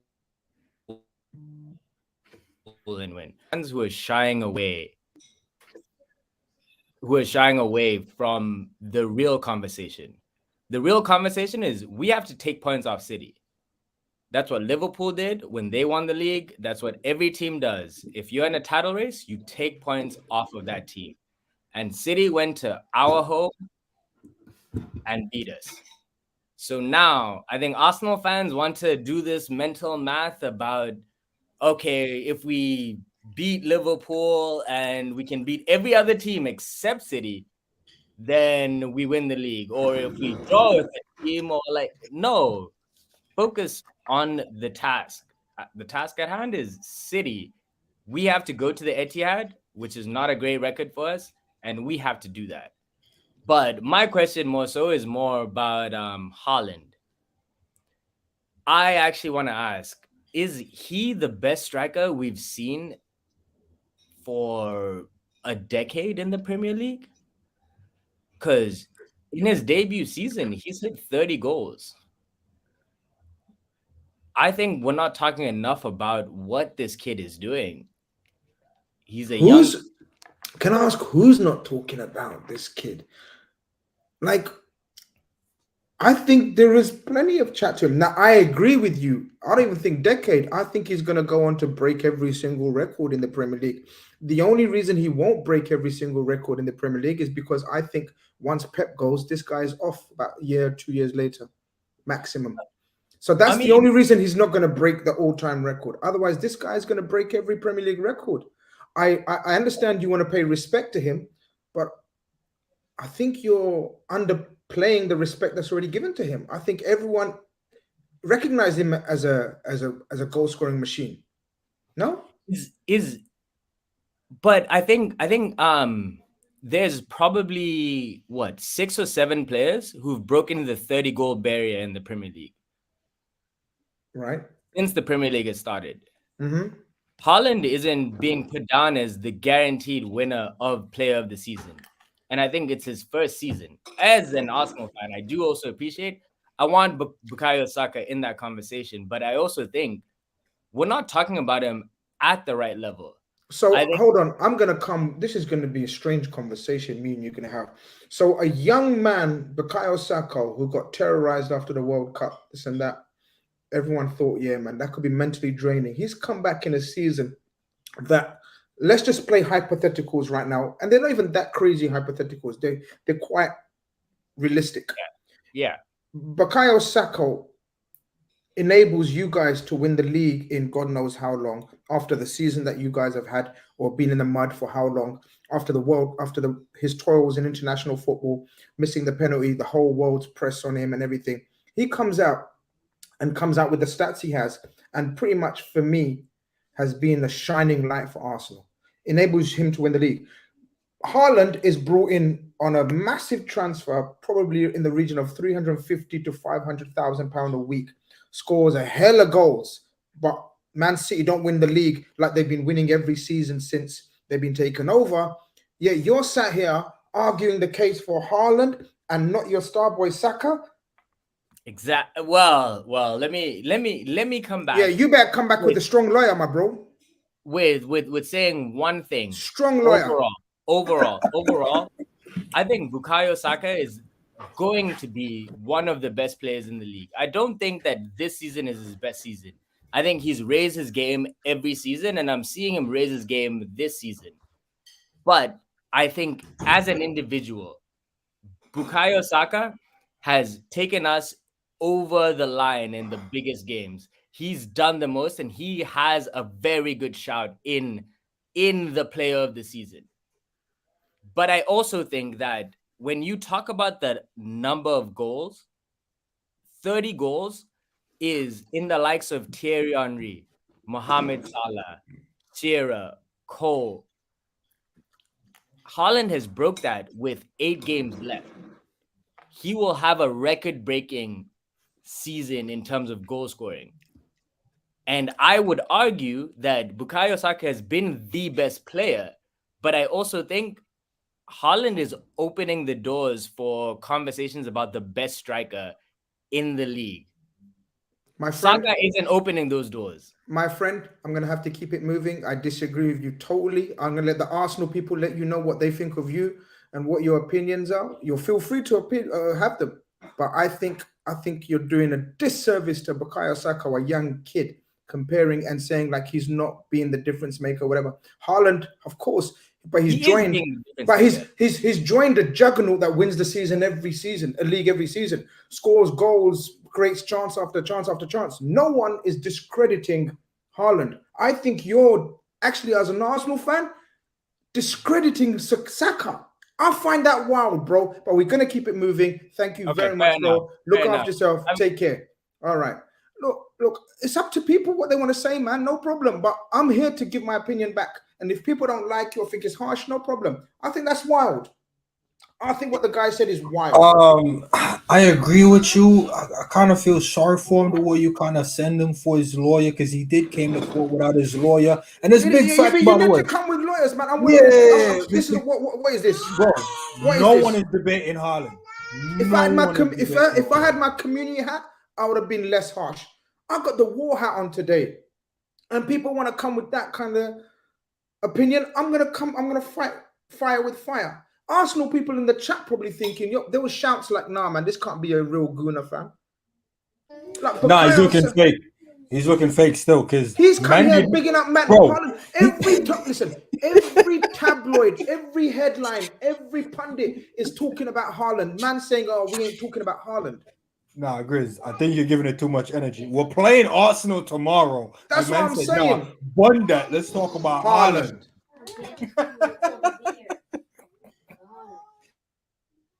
But anyway, let's keep it moving, man. No, I'm not. See, that's what I'm saying. So is Grizz saying Saka is better than Haaland this season? Nah, these selective hearing is getting out of control. Now, what he's saying is, bro, it's like us saying, is City the best league in the Prem, the league when Salah was setting that record? Bro, let's talk about our player and how great they are. It's like Trent breaking that the goal assist for the season for a right back. City paid that guy, bro. I think he's a City, you know what I mean? City paid that guy. City paid that guy. I'm not even joking. All right, next people. Where's Gunner 077? Because we've missed out on the others. Which order? I don't even remember the order, man. But let me read the super chat. Out of them people, who's next? Was it Gunner 077 next? And then Reedy. No, I think it was Reedy, man. I think some people kind of dropped out and jumped back in. So did they? Okay. I didn't even keep an eye on it. Ken, I appreciate the support. He says, is Haaland not opening up the legendary status before Saka? In one season? In one season, Kenna? No, but the number isn't impressive, and you can't. Maybe this is what the if the numbers were for a Liverpool, for an Arsenal, for a United, for a thing that haven't been winning, that hasn't been a juggernaut, they'd be more impressive. That's what I'm trying to say. They're very impressive already. But yeah, we know Man City is to be expected. It's like Kane going there and doing this should have been like it's a given. Thank you. So it's a debate for another show. I just think the way he said Saka's not being Saka's wild, man. But listen, Haaland, I agree with you. Haaland's numbers for this season will be legendary. But I don't want to discredit Haaland. I just felt the brother was trying to discredit his own Bukayo Saka, who's been magnificent, enabling Arsenal from nowhere to winning the league. Did you get it? Yeah, no, I agree. It's a weird one because today you're in the trenches and you're ready, and the men coming to the battlefield selling popcorn. So, bro, we ain't trying to eat that right now, bro. Obviously, we see the guys cooking. We ain't trying to eat that. We ain't trying to talk about that. The guys doing the madness open up different conversation, like how many goals is acceptable in one league and doing up the Messi numbers type of thing. We haven't really seen that in the Prem. But, bro, I hear what you're saying about Saka. I don't want to entertain it because certain Arsenal fans is telling me Saka is better than Salah. I hear that. But that's the other extreme. That's the other extreme. You're trying to bring it back to some sort of normalcy. Like, bro, please big up your guy. Yeah, big up your guy. Normality. Yeah. Look, Grizz don't like City and Haaland. Of course I don't like City. Of course I don't like Haaland. But I'm having a convo. If I didn't like them, I would ban all convo. No City and Haaland chat. I'm allowing everyone to chat, say what they want, but I'm going to give my opinion back, of course. Haaland is a machine, is a goal-scoring machine. Yeah, I've just literally said, people forgot what I just said. I said, if he stays in this country long enough, he will break every single goal-scoring record. People have dismissed that and forgotten I said that. And they just say, what? I don't rate Haaland. Nah, I think they know from the bottom of their heart, he won't even be here 5 seasons. They know this. So what they have to do is give him the flowers so early. Like, yeah, he was the first one to come here and lick up 50 goals in one season type of thing. Because look. See, this is the other side of the Arsenal fan base. No, Grizz, we didn't come from nowhere. We are Arsenal, not Leicester. So you was expected to win the title this season. So you was expecting to be challenging at the top of the table between you and City. Answer me that question. Because that's all I've said. When I mean nowhere, I mean literally out of the top 4. You was not in the top 4. Name me another team that has, apart from Leicester City, that has made that jump from, where did they finish, 6th or 5th or whatever? Nah, not even that close, bro. They got promoted the season before and win it the season after. They came out of nowhere. Bro, Arsenal, you didn't come from nowhere. You didn't come from nowhere. You came from nowhere. Arsenal, I'm not saying you're a nothing club. You're a big club. You're an institution of the Premier League. Arsenal, you're a big boy Arsenal, but don't tell me you came from somewhere. You came from nowhere to win the league or possibly win the league. They also came from Arteta out. They forget that. Kenneth says, Grizz, think you misunderstood my point. Okay, I like corrections. I like being corrected if I'm wrong. This is Guna KK. I think Saka will be revolutionary. Okay, this is KK, who's in the chat. I'm just saying Haaland's debut season goals puts him in the all-time EPL strikers. I think it's underrated. If he does it for even one more season, yes, 100%. Even if he does it for one more season. But to have one mad, magnificent season. It put him in the one-hit wonder, doesn't it? In the Prem, you can't. Mohamed Salah was the one-season wonder for 5 years in a row, you know. Even Harry Kane at Tottenham, and he wasn't even a striker. Mohamed Salah, Kenna. I hope you spoke about Mohamed Salah like that, because Mohamed Salah was doing it from right wing, putting up these kind of numbers. But it is what it is. Look. I love when 15-year-olds, 16-year-olds come and tell us about how football was only invented in 1992. Liverpool fans are funny. Arsenal still have more Prems than you, and they've been a banter club for years. See, that's what I'm saying. How old are you, bro? Tell me how old you are, and then I'll educate you on how you football wasn't just invented when Sky was invented or came on the scene. I'm not sure we're reading this message the same. We are reading it the same. No, he's saying they have more Prems than us. They've been a banter club for years. Yeah, he's cussing us. saying we've been better, but we still got more Premier Leagues, which they have since Sky. You understand what he's saying? He's calling Arsenal the banter club because they've been the banter club, bro.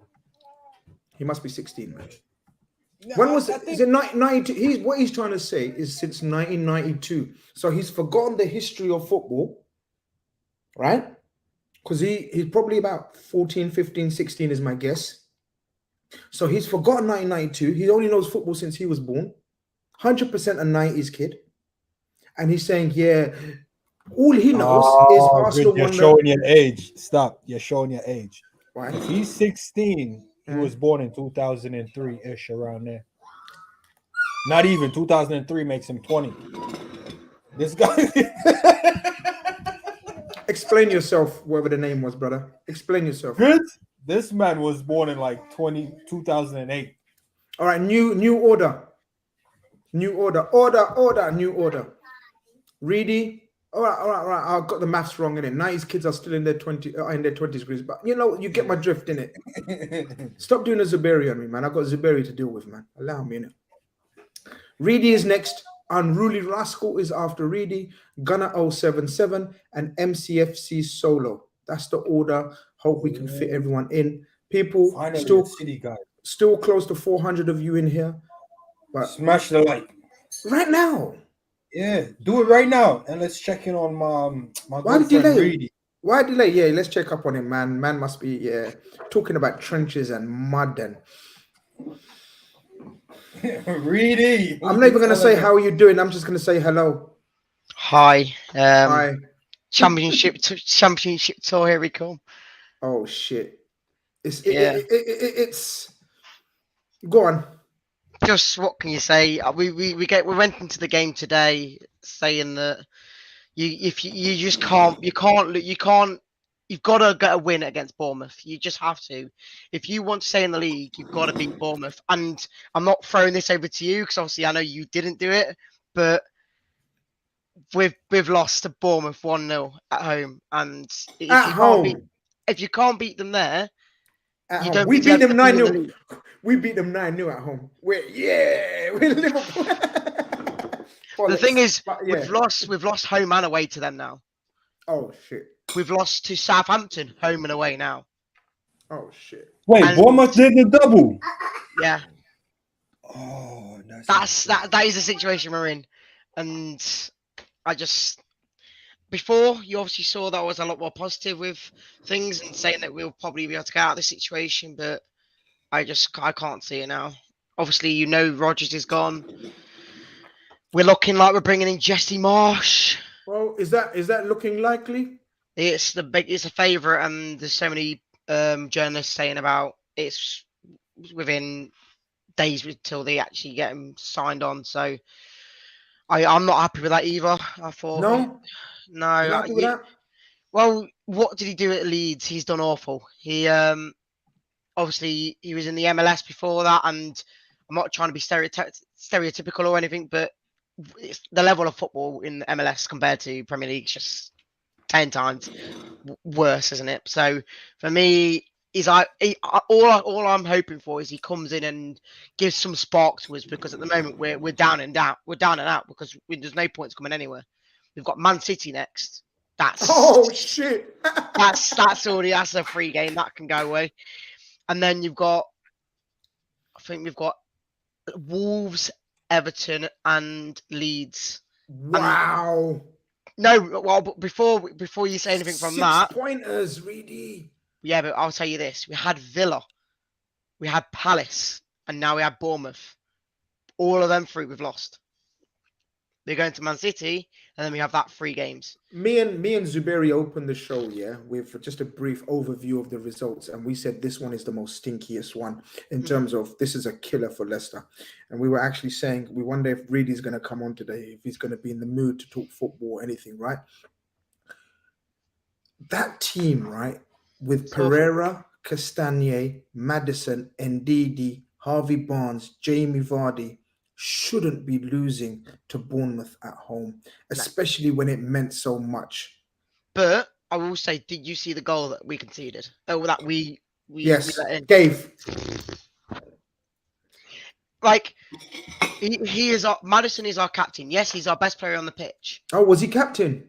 He is captain at the moment because we've not got any captain material in the team. That's one issue in our club. Indeed, you know. No. He's been since the injury. Obviously, captain's boy, you know, indeed. Obviously, you can see Evans was on the bench. He's not been used in I don't know how long. I'm glad he's not, but over someone like Daniel Amati every day of the week. That's your subs.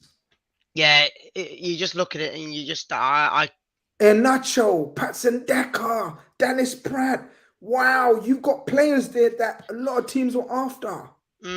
Again, we just can't.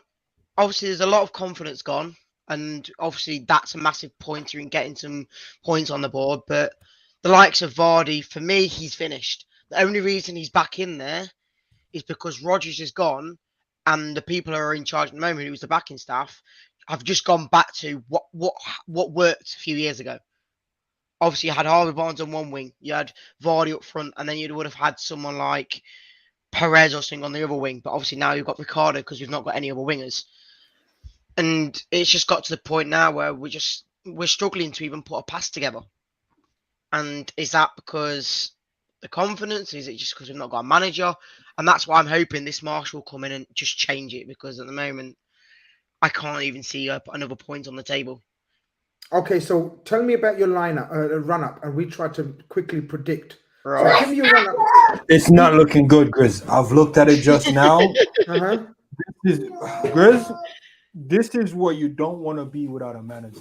I'm telling you. I will say this before you go through them, that before, let me get the fixtures back up. We had a run of fixtures before, after the Brentford game where we drew 1-1.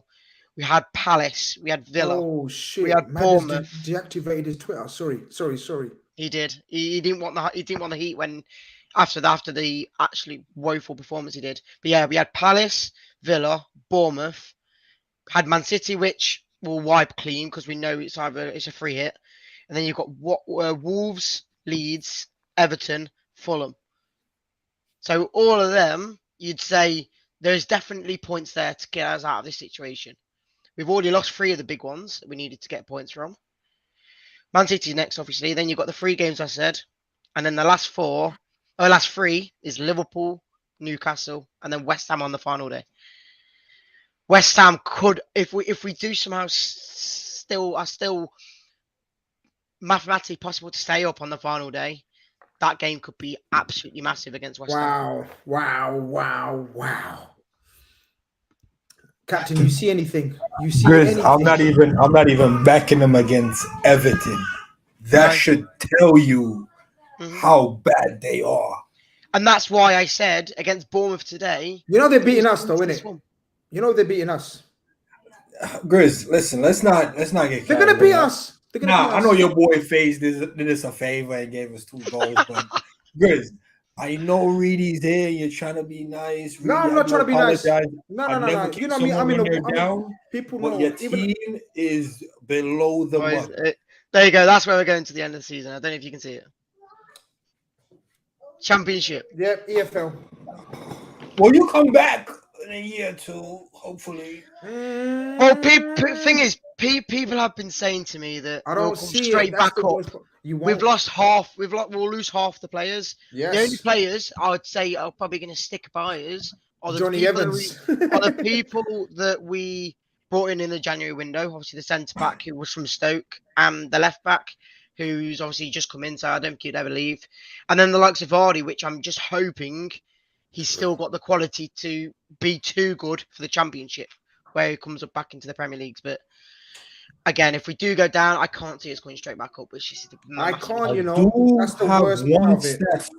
I have one stat for you, Reedy, and this is specifically for you. I want you to know, I think in 12th position, that team is sitting on 39 points, and you're 19 with 25 points. That's about a 14-point. So four wins. Not saying you're gonna get them. No, we've won 7 all season. Reedy, you've seen a 2-1 loss to Leicester from 2 own goals. Don't write the league off yet. I'm saying I'm not. I've been the most one out of the group. But 4 wins and you're finishing 14th. Nah, you're talking. No. 4 wins out of Look at 10. the table. It's so close. It's 4 like wins out of 10. That's not from even 13. Three will do it. I think 2. I honestly think 2. The amount of teams at the moment that are doing absolutely 3 wonderful. wins will do it. 4. If From you get 9. 4, you're safe. We've got If you can pull Tyrone, off 4, my good friend Tyrone in the building says the boy really love to see him on Grizz's channel. A really good guy. Smash a like for the panel. My guy Grizzy, big up yourself, Ty. Yeah, I know what you mean. That there is still games there where we can get 3 wins, and I just hope that when Jesse Marsh comes in, do this for us at least. Kick Everton out of the league for us, man, as well. I feel you, really. I'm gonna. It's football at the end of the day. For me, if we go down, it's only football. But it is only football. Will hurt. It will hurt. Do you know what? I did say to you though, innit, at the start of the season that you're going to really struggle this season. Do you remember? I said it to you. And I hate to be Mr. Right, but I wasn't right about my team, but I was right about a lot of teams. I said Newcastle, I said Arsenal, and look who the 2 form teams are. From the start of the season, Captain, you know, I said Newcastle and Arsenal are going to be the ones that are going to be coming up. Do you think sacking Rodgers, obviously with what 10 games to go? I said I'm not backing him, but I wouldn't get rid of him until the summer. Yeah, there's no point getting rid of him now. He knows the players, he knows the system, he knows who's good, who's not. And now we're playing worse than what we played before. Especially, look, it would have only made sense if you got rid of Rodgers and brought in a stalwart like a Allardyce or a Sean Dyche or one of these guys that know David Moore, one of these guys that knows how to get the best out of the people, take them to the trenches, train them up for war and stuff. Look, please forgive me, but who's your manager? What's his name? I don't know. Well, the current manager is just the backup that we've got, but Jesse March is coming in. And now you're picking in Jesse Marsh, who literally took the Leeds to the brink. Now, I don't disrate or unrate Jesse Marsh like you do. I think he's a good coach. Okay, not a good coach, but I don't think he's a bad coach. So, but definitely Leicester's not the team for him. No. I've said from the beginning, before we got any manager back in, I said all I want at the moment is just to bring someone in as an interim for 9 games. Just get them in and just try and get the wins to stay up, and then we'll go into the summer and bring someone in long term. Because maybe someone like Potter, we did ask Potter, and he said no because he's only just got sacked. But at the moment, I don't know. I just hope the new manager bounce will come in like every other team has at the moment. Everton's came in with Dyche, and they've got a few wins, and I wouldn't say they're safe, but they're getting the wins and getting the performances, and we're just not. We're just losing everything. If you can get any form of a new manager bounce, and like we said, get 2-3 wins, then everything will be justified and forgotten about. I hope so. Really? Oh, mate, I wish next time we speak a little bit of 4 wins. Get out of it. 4 wins, really. All I'm going to say is, if we do go down, I'll still come on. Even if it's a Premier League show, I'll come 100%. Oh, no, we'll let you in. We'll talk to you. We'll stop it. 100%. Hey, before you go, really, before you get him, how good was Billing today? He's amazing, mate. I called it before the game even kicked off. I said right in the seat to someone that Billing is going to score. And don't tell me I rate him. Right, I rate him. Why are you taking all the flowers? All the flowers? No. I'm not saying he's world class, but he just seems to be the one to do everything for Bournemouth at times. People still message me for my wild shouts about look. I'll prove this to you. Watch this. One of my old friends messaged me today, and he wrote Billing because they used to laugh at me. Yeah, I can't show you. Really, is Dewsbury Hall a big miss today? You think as well? No. Yeah, I'm glad he's out. I'm glad he's out. What? He is not okay. Right. So yes, he is a Leicester lad. Yes, he's young. Yes, he gives the fight and passion you need in a Leicester team, but he's not good enough at passing. He only has 1 foot. And you kind of forget that on the games where you play well and you actually get a performance out of him. So obviously, like when we played you, he got the goal and we were 1-0 up, and you'd say fair play to him. But other games, you can see the weaknesses in him, and with the booking and the red card he got last week on Tuesday, I'm glad he was out. And it was a big miss today because we haven't got any other midfielders to take his place. But if we did have someone like a Yuri Tillemans in there, we wouldn't even miss him. So yeah, look, Yuri Tillemans, all of these guys, Madison, Harvey Barnes. There's no way they're staying. No way. No. No way they're staying in the championship. No. So it's looking very, very peak, man. But listen, always a pleasure speaking to you, man. Good luck, man. That's all I can say. Just good luck. You're gonna need some 4 wins. You're gonna need it, man. I don't know where you're getting it from. But so why are you giving him false hope? Now you're saying you don't know where you're gonna give him. I honestly think there's still points Why'd there. Why'd you do shit like that? The Everton game, the Fulham game, Everton, Fulham, West Ham. Yes, Leeds and Wolves. They're all Leeds against his former team, Jesse Marsh. That's going to be the occasion. They're all games that you can win, but at the moment, we're just not going to do it without a new manager. So I'm just hoping Jesse Marsh comes in and pulls them performances out, because at the moment, we're not doing it. It's going to be tense. It's going to be tight. It's going to be nerve-wracking. All the best, really. Look after Vardy and go, man. Take care. Yo, why are you hyping up like 4 wins for Leicester City? You're giving people dreams that are so. Why'd you do that? Are you really seeing 4 wins from Leicester? Listen, I got the trainers on. You're doing the push-ups. You can't get 4 push-ups. I'm like 4 more. I'm like 1 more, 2 more, 3 more. By the time you know, you got 4 more. All I'm saying, you're doing that. You're doing the whole army regiment. Yeah, let's go. We can do this. Dig deep. You gotta dig deep. Yeah, dig deep. Unruly Rascal, Gunner 077, MCFC Solo are waiting to come on. People, we have spaces. Finally, the studio is half empty. So if you want to call in, you may get in. The link is pinned, I believe. If it ain't pinned, let me know. I'm sure I pinned it. Unruly Rascal, if you want to unmute yourself, and you are welcome. Yes. How are you? I'm good, thank you. How are you? We're good, bro. We had a mad chat. You got a picture of one guy I know. Yeah, once. Yeah, I see. So let me guess. Are you a Liverpool fan? No. Can't be. No Liverpool fan will do that to Mons. No Liverpool fan will do that to Mons. The violation, Grizz. So who do you support? Arsenal. Go for it, my brother. Talk to me. Okay. Us. I'm disappointed in you for leaving us, by the way. I understand. Because you listen to the social media a lot. That's why you've left us. I'm disappointed in you. I'm sorry. I'm gonna be real. I'm sorry. It's not you. It's nothing personal against you. I love the way you've operated. I love the way your club has done things. But you got to remember, unfortunately, I'm on social media. I wish I wasn't, but unfortunately I am. And you guys have done me on social media. You've done my head in. Yeah, that's why I don't really go on social media. If I wasn't, I would still be back in the Arsenal. But anyway, back to the game this weekend. Okay. For me, I am worried about this game just because it's at Anfield. Just because of what you've done to Man United. I'm a bit worried about it. But I have hope as well that we'll win. I'm kind of optimistic.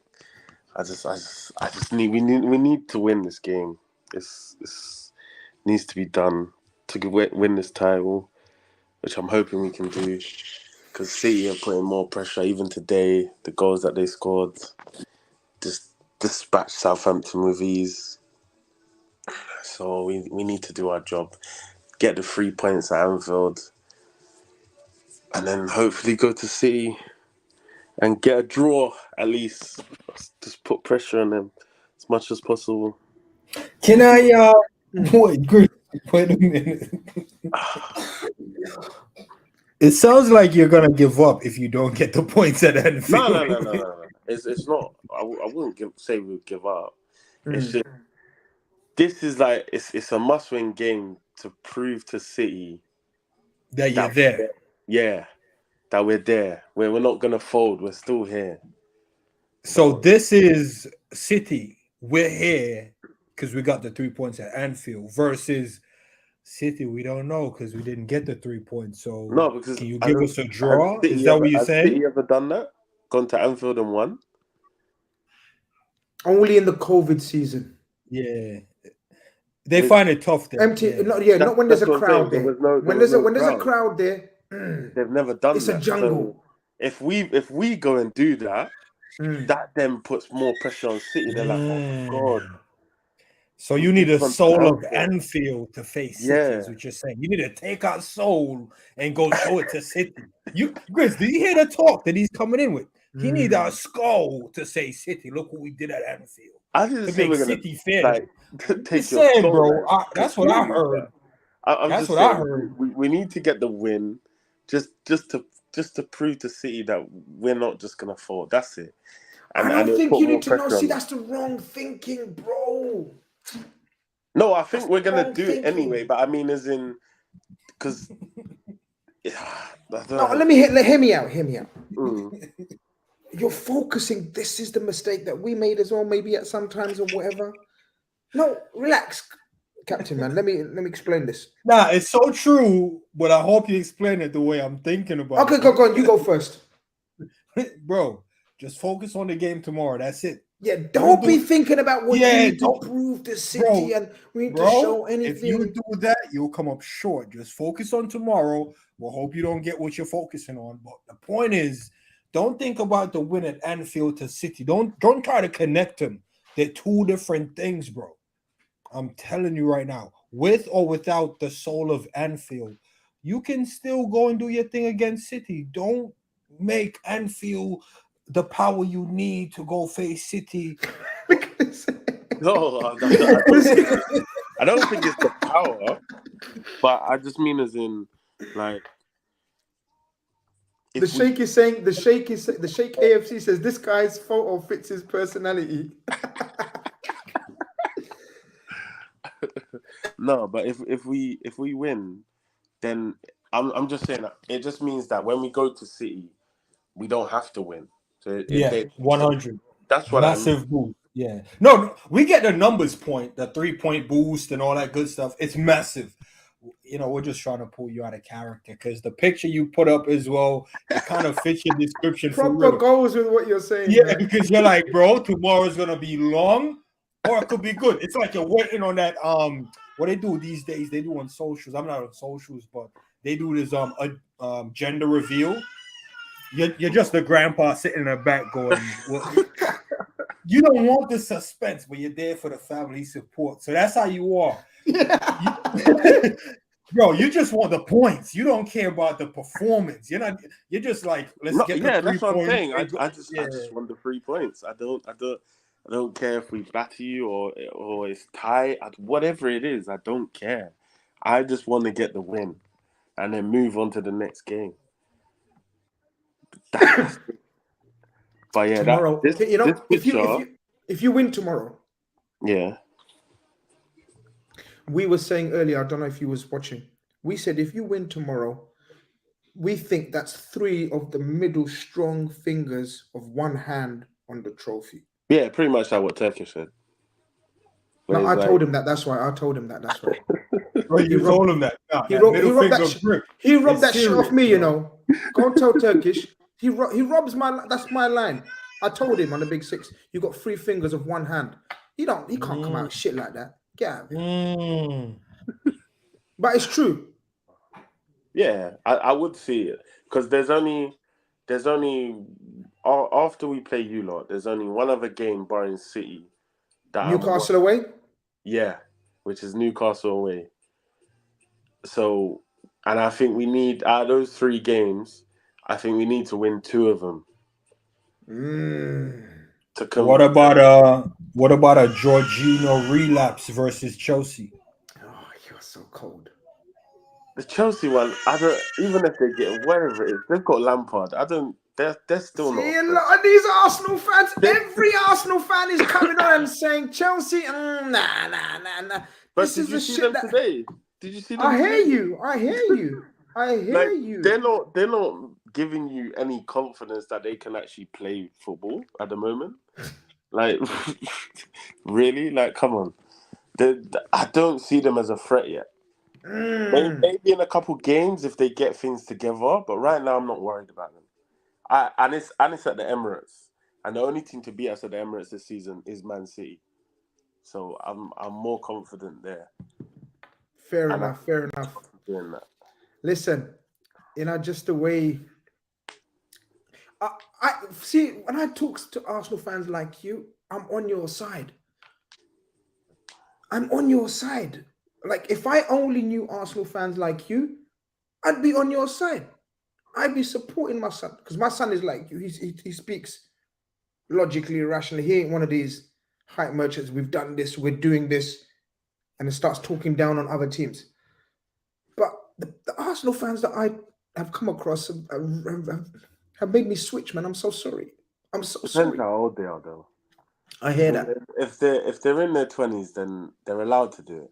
Well, the I hear older that. 20s and up, they're allowed to do it because of the years of pain that every other fan base has given them. Yeah. So if they're of age, like 25 and above, you can grant that. Understand where they're coming from. Yeah, because it's just years of pain that they're now unleashing. If they're like early 20s, they have no right. They grew up in humble yourselves. Yeah. You can't really come out of it. How old are you, by the way? Just tell us. 29. 20. Okay, so you know. Yeah. You know. I know pain. I know pain. I'm able to remember the last time we won. But listen, my bro, I don't know, man. You make me want to wish you luck. Nah, don't do it, Grizz. Nah? Don't do it, Nah, don't do it, Fine, Grizz, come back. Captain is overruling me still. Captain is overruling me, He came with the motivational tactics, the tracksuit, the gloves. Yeah, man. It's fine. Grizz, we're welcoming you back. Grizz, I'm like, don't eat that sweet. Remember the routine. Don't eat that sweet. Stop me. I just want a little taste sometimes. Oh Lord. Nah, but you're great. You're a great Arsenal fan, man. You understand the pressure. Listen, I think whether you get the 3 points or not, I'm still banking on Chelsea. And the reason why I'm reiterating Chelsea, I can't stand Chelsea. And they're so bad. If there's one moment Chelsea stands up, it has to be against you guys. That's all I'm saying. I can't stand Chelsea. Listen. But I need them to stand up against you. Before you go, give us your prediction. Go on. Well, for the game tomorrow.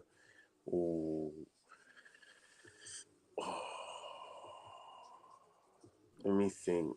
I think it might be another 3-2. Nah, you picked the perfect picture for your energy for real, man. He said, I'm trying to think. I think it might be another 3-2. That was so him when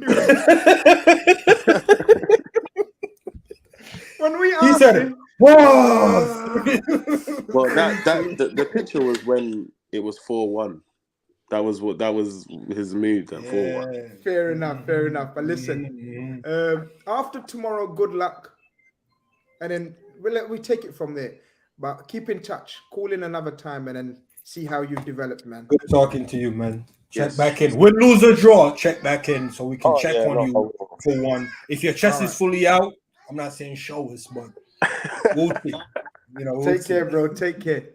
Yeah. All right. Grizz, why are you so easily persuaded, man? I thought you gave up the Grizz thing with the war hat. Don't let these guys come in with their tactics and sweet talk you up, Okay.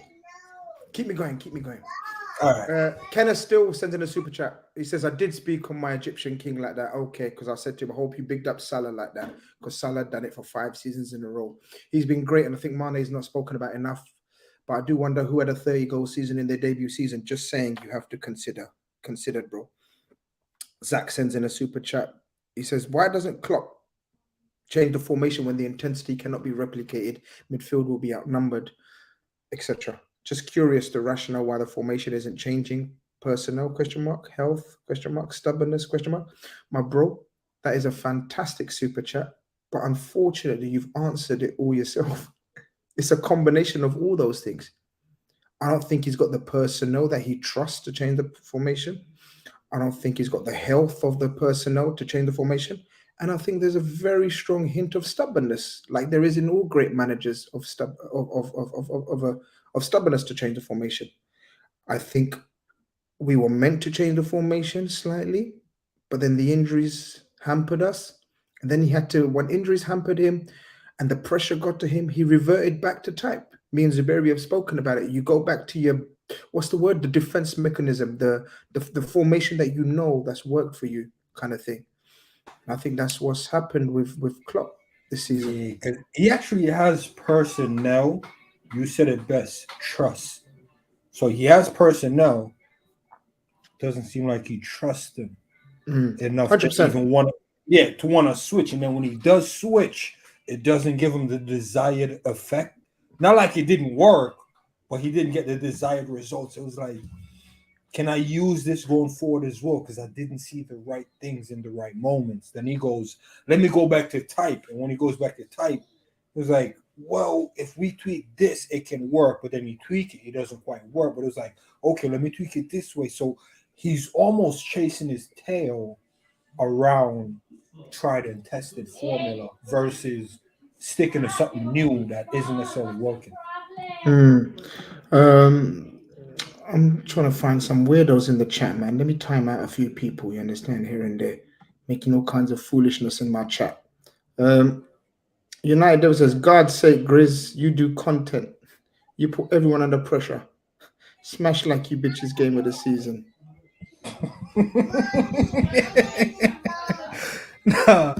That one got me still because when I read it, I'm like, I'll allow it because you know what? You've been just blowing in the wind, not really secure in the last couple call-ins. But today you got the war hat on. You're like, nah. I'm back. I'm here. I'm doing it. So I appreciate it. Asian Reds in the building says, big up Zuberi. Up Z says, yo, Grizz, what time do you sleep, brother? Bro, sleep is for the weak, man. Do I look weak to you? Grizz, I don't want to, debut my tattoos, nothing like that, bro. But yeah, you sleep when you're dead, man. Rest in peace. That's when you sleep. When you awake, you awake. You're in the trenches, man. Come on. When you awake, you got to go to work. You got to provide. You got to protect. You got to smash Arsenal tomorrow. There's a lot of things to do. Come on. You understand? All right. Gunner 077 next. MCFC Solo next. And then Mike Das after that. Gunner 077, welcome to the stream, my guy. What's up, people? Can you hear me? We can hear you, my bro. What's going on? Yeah, man. Obviously, I'm sure you can tell I'm an Arsenal fan. I don't know about you guys. Honestly, I don't know what people are panicking about. I'm really confused. I'm really confused, man. Go on. I've been seeing on, social media and stuff, Twitter and stuff today, like a lot of the younger fan base, they're panicking after City smashed Southampton 4-1 and stuff like that. They're panicking about tomorrow. I'm excited, to be honest. I'm not really nervous. Maybe it's because I'm a bit older. I'm lucky enough to have seen the Invincibles, the team of '98. So I'm not worried. I've been relishing these times for a long time, and it's been 20 years.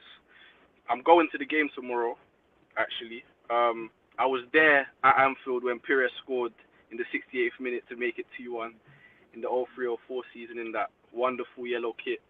So I'm excited and I'm relishing tomorrow, man. I'm relishing it. A lot of people are looking further ahead onto St. James's Park and I'm not even worried about that. Now, a lot of people are overlooking West Ham away next week. That's a difficult game. London derby. We've then got Southampton at home. I'm not overlooking any of these teams because, in my opinion, I know people want to play the season down because it's probably because Arsenal are top, but I do believe this season is very competitive. A lot of the teams down the bottom, if you look at them from a footballing perspective, the quality is actually risen. Like, I remember teams back in the day like Norwich and stuff. Norwich used to get smacked up every week, like 5-0. Now you got teams like Bournemouth, Southampton. Even the first four, before Haaland scored, I watched the game today against Southampton. Southampton was holding their own, but they switched off for a split second and City scored. But yeah, man, I'm not really panicking about tomorrow. I think the game's massively been blown out of proportion. I've heard. I agree with everything you said. I thought you're coming with the right attitude. I think you're coming with the right mindset. I think the players should have that mindset, the coach, the fans, the club, everything. But that last sentence where you said people are blowing this game out of proportion, I can't agree with that. Tell me why. You win this game tomorrow, like we have said. As a neutral, as an outsider, I have no dog in the race. But what I do have is, or what I have had is some interest and some part in the last 5-6 years in title races. And obviously before that as well, because I'm probably older than a lot of you, most of you.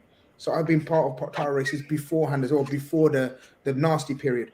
So when you get to this stage with 10 games to go and you're going to a club and a ground that you haven't won in a long time and you've got a nasty record there, but you know that it's one of a few games that if you win or overcome, the league title is yours.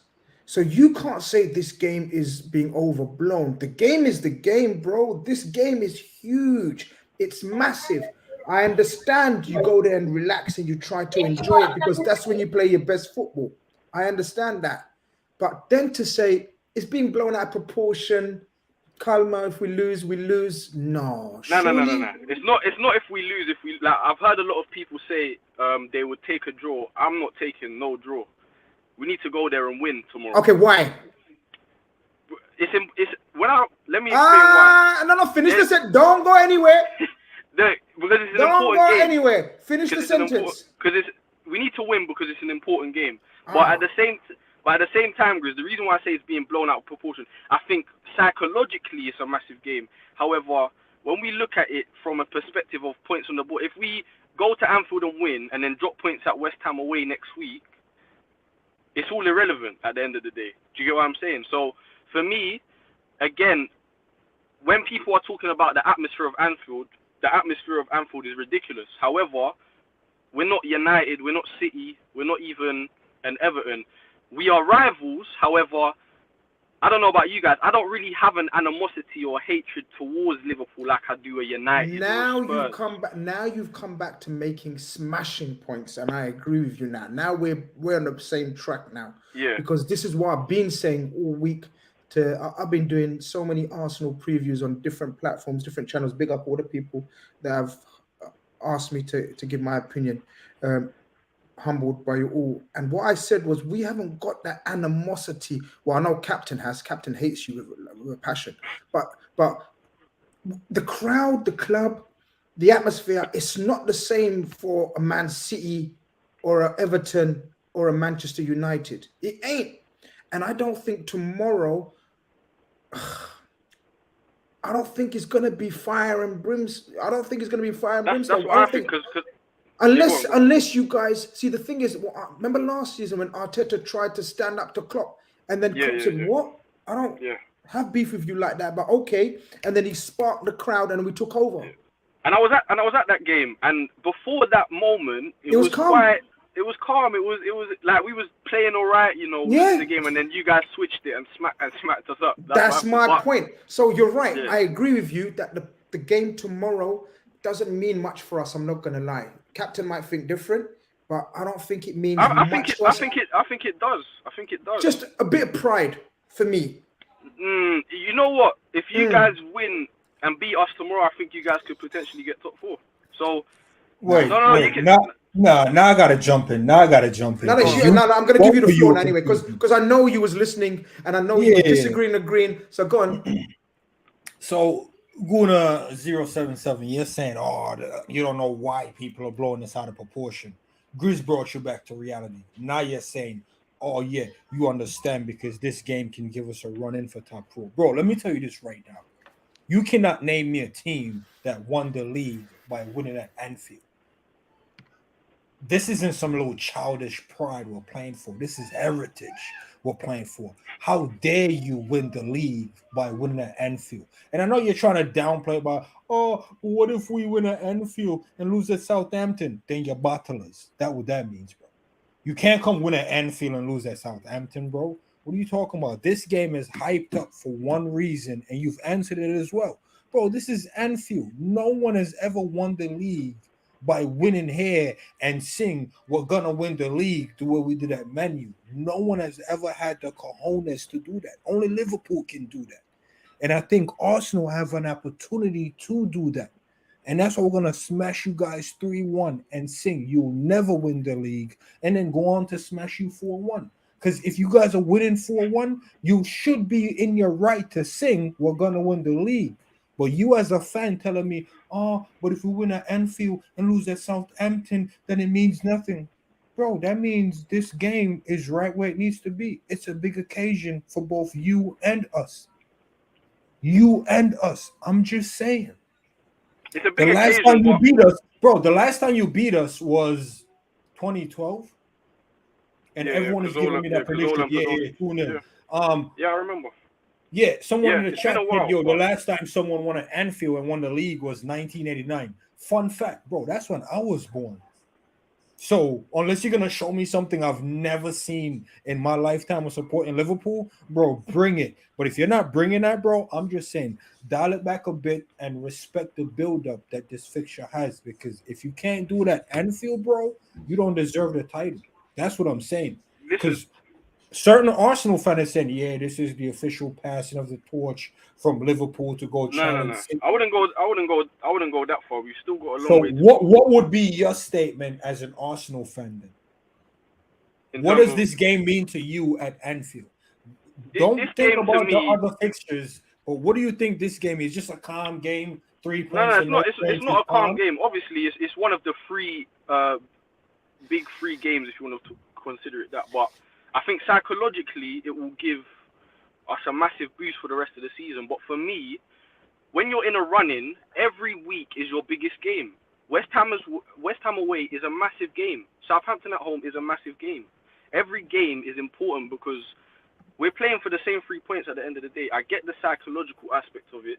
I understand that. But for me, I look at it not equally, but I look at it as if we win at Anfield, I still won't be carried away. I still don't think we have one hand on the title either. Oh, really? Okay, that's fair enough. No. I get it. There's still 8 games to go. I completely agree with you that every game is worth the same amount of points. Yeah. But again, let me tell you from an experience point of view and the emotional and the psychology point of view. We were the same when we had that kind of record at Old Trafford where we should just go there and never win, even though we had a bad boy team more than them every year. But the moment we went there and smashed them to bits, we knew psychologically, yo, this is us now. That was what you call passing of the torch moment. Yeah. That's when we realized. Smacked them 5-0. That's when we said the league, we're gonna win the league. So tomorrow, and I know not you, but if certain sections of the fan base are saying passing of the torch, come and show us what you mean by that. Because if you come tomorrow and we beat you 2-0 or 2-1 or 1-0, whatever, I'm not ready to accept there's been any passing of the torch. I'm going to absolutely respect you on the season. Yeah. You've had a magnificent season. Enjoy it. Cherish it. But what I'm going to say to the fan base that have said passing of the torch, this is us. Calma. So that's why I'm saying when you go there tomorrow, and if you turn us over, because you got to remember, we're having the season of seasons. We're nasty. We're rubbish. We're slow. We're pedestrian. I'm telling you, I'm being real. I'm not hyping you up for no reason and putting us down. We're rubbish, you know. So you got to capitalize and take us out tomorrow. Because you're never going to have a better chance to take us out. So therefore, your mentality about, it's just, no, go there. Full throttle. You got to be pumped to go there and treat us like how other teams have been treating us. That's what I'm saying. That's what my whole point has been, because I feel like previously in the past, why we've lost there is because we've played the occasion. You know, we've had the stadium in the back of our head. These type of things. At the end of the day, you guys are in 8th, and I say that with all due respect. It's for a reason we're in 8th. Yeah. So and we're top of the league for a reason, because we've been for the best a reason this year. So, like I said, we need to go there and play you guys like you're in 8th. That's what we need to do. 100%. So listen, I'm excited for the game tomorrow. I was at Tottenham away early in the season. When How good did that feel? It felt brilliant. But at the same time, for me, I reckon the atmosphere at White Hart Lane was more toxic and there was more animosity than there will be at Anfield tomorrow. But my point being, I absolutely hear that. But forget the atmosphere. But the psychology of going to Spurs and winning was huge. Yes or no? Yeah, definitely. Right. Think psychology tomorrow if you win at Liverpool. It's going to be mad. At the moment, you're not feeling it. You say you're going tomorrow, yeah? Yeah. I'm going to be leaving in a couple of hours. On the way back tomorrow, oh man, you're going to feel like, trust me. But you're suggesting, if we don't win, I'm going to be all right. You're not going to be all right.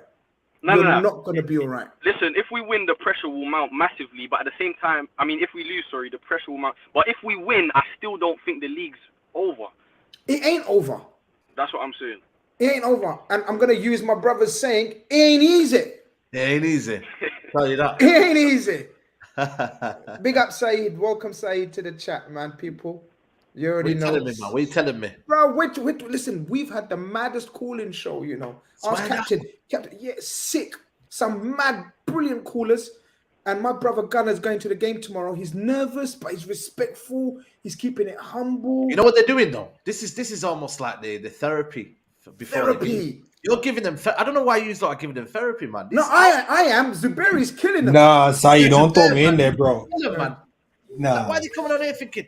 Oh, are you guys gonna play nice with us? Are you guys gonna, Yeah, no, I'm bringing the violence. I'm bringing the violence, bro. They want to know if you're gonna come with a smoke. Is the Anfield crowd gonna be up for it? I feel like Arsenal fans are getting a bit nervous now, and it's okay because that shows that this is what it means, isn't it? And they've never been here in a while, but Arsenal fans are starting to feel a bit nervous now. So, listen, man, I can't quite call this game, and that's gonna be why it's gonna be so good tomorrow. Is that nobody can quite call it. Liverpool, almost like there's nothing to play for, really. No, I don't think I've literally been saying that, dangerous. Is it dangerous now for Arsenal that Liverpool might just come out and say, you know what? Let's have you lot. You pretenders. Are you pretenders? That's the only thing. That's the only thing we've got. Just a bit of pride in what you just said. Pride. And Klopp as well. Because a lot of people are saying, I was just telling him, a lot of people are saying passing of the torch. You know what I mean? What you've been saying. You know what I mean? Like, this is us next now. We're the new Man City rivals, man. Sit down, Liverpool. And I told him, man, last time Man United said that, look what happened to them. You understand? Yeah, I remember. So that's what I'm saying. But also, I think Arteta and Klopp, man, I don't know if they've got a little bit of beef, man. Have you not seen them in Anfield? You know what I mean? They're always having this little tantrum. I don't know, man. Maybe he's trying it. Arteta's trying to raise a rivalry. I hear him and I feel him. Not yet. I'm just saying not yet. Not yet. Nah, I respect it still because we kind of build up this unknown rivalry with City. We don't really have a rivalry with City, but we built it up, and he was a part of that. But he was part of it. Remember, he was number 2 over there. Oh yeah, so remember, true. number two now became number 1 somewhere else, and go, I still hate these men. And it's like, bro, you're not even on nothing. Arsenal ain't even on nothing. So I think, based on his press conference, he said, you know what? Let me try to emulate a little bit of class and keep my calm and just go there and do my job. I see what he's doing. He's trying to do that, let me be the bigger guy. But it's like, bro, we're going to drape you up because you did try to violate. You did try to violate. So we're going to have to drape you up. Saliba will play tomorrow as well, by the way. You reckon? What thoughts have you got? I've spoke to a couple people that I know in and around the club. He will play tomorrow. Breaking news. Breaking news, you know. It's what I like to hear. I'm going to tell my son that right now because he's been thinking, okay, I'm going to break it to him. Ghana, listen, big up yourself. Safe travel, safe journey. It's been a pleasure speaking to you, man. You've been a credit to your club, man. Big up yourself. All right. Hey, Saeed, I got a question for you still, man. Yeah, because the last, I think it was a United caller. He came in, he put me onto something that, or it was an Arsenal guy. Downplay United so much. I'm like, rah. Convince me as well. I'm hard to convince. What was he downplaying? The man said United is running all vibes and touch. You guys ain't really that. And I'm sitting there going, you may be right, you know, because we did slap them. No, I think you share that sentiment. Man is saying you guys are Ali, but just with 10 hearts. Listen, get over here, man. Listen, Oli was vibes for 3 years, man.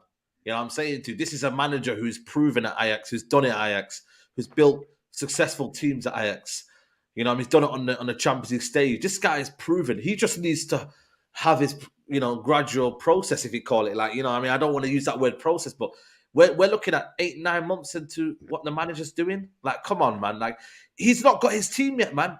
A lot of our players are not very technical. He's having to, you know, there's a lot of parts that are missing in this team. He's got some of them. If you take out Casemiro and Lisandro Martinez out of this Man United team, it's scary what happens. And maybe Eriksen as well. That's why it's not fully there yet. And we are having to kind of, you know, adjust to certain people's needs and whatnot. It's going to be up and down. I've almost admitted that. I wanted top 4. I wanted some good football. And I also wanted a trophy. And I think we're getting there. Next season is where if he adds 2 of them 3 players and we're not playing the right football and we're not doing what he was supposed to bring, that's when we can have them questions. But I think it's very premature. And I think it's a bit, you know, it is banter. I understand that because we're not there in terms of football. Do I think this is fully Ten Hag football? No. There's a lot of it that is pragmatic. There's a lot of it that is, you know, sometimes counter-attack. I get that 100% because we don't have the players for it yet. You know, there's a lot of players that are from Van Gaal era, you know, Sally Ferguson, a mixture of everyone. When he has his own team, and that hopefully will be next year when he adds in 2 midfielders, a centre-back, and a striker. Striker is key. Victor Osimhen or Harry Kane. Then you'll be like, you know what? That's when I can be like, believe. I can believe, but this ain't no Oli team, man.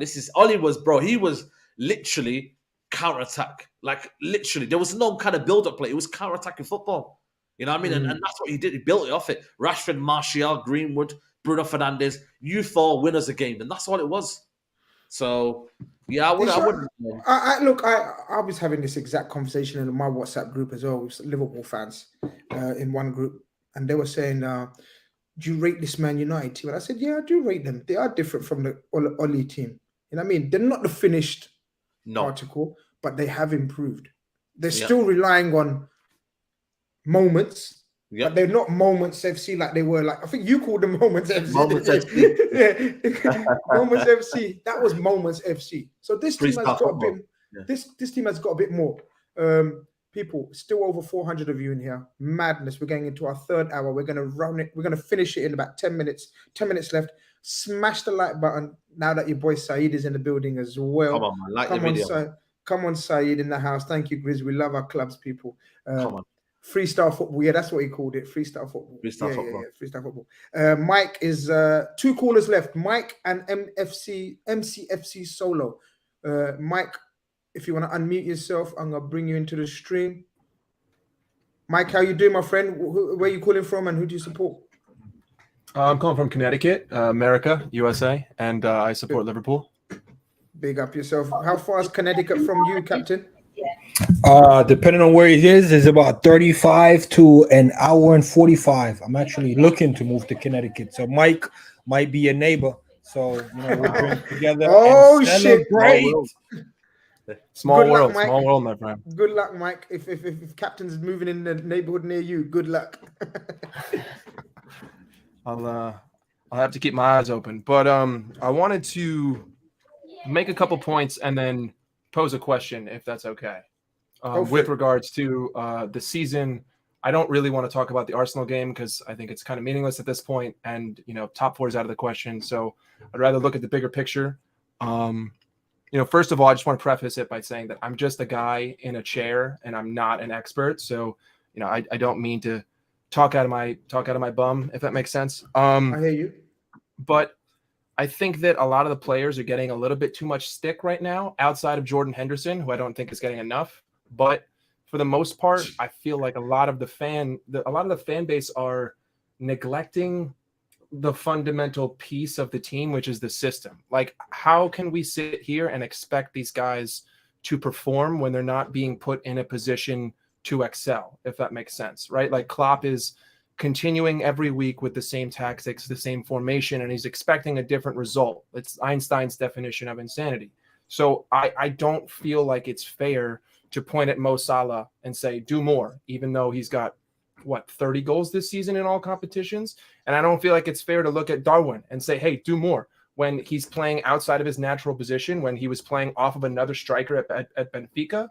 And I don't think that it's fair to say, Harvey, do more, when he's a 19-year-old forward who's being forced to play in midfield, And then if we want to, take it another step further, I don't think it's fair to call out Virgil when, Virgil essentially has to be playing two different positions 24/7, because Trent is always running up the right side. We got no midfield cover. And yet every time we let someone pass through, it's all on Virgil. So I feel like we're looking at individuals and not looking at the system. And if we reverse it and we look at our offense, we have gaps in our offensive possession. Like, there's 40 yards of space in between each player. How am I supposed to expect anyone to connect passes, especially Jordan?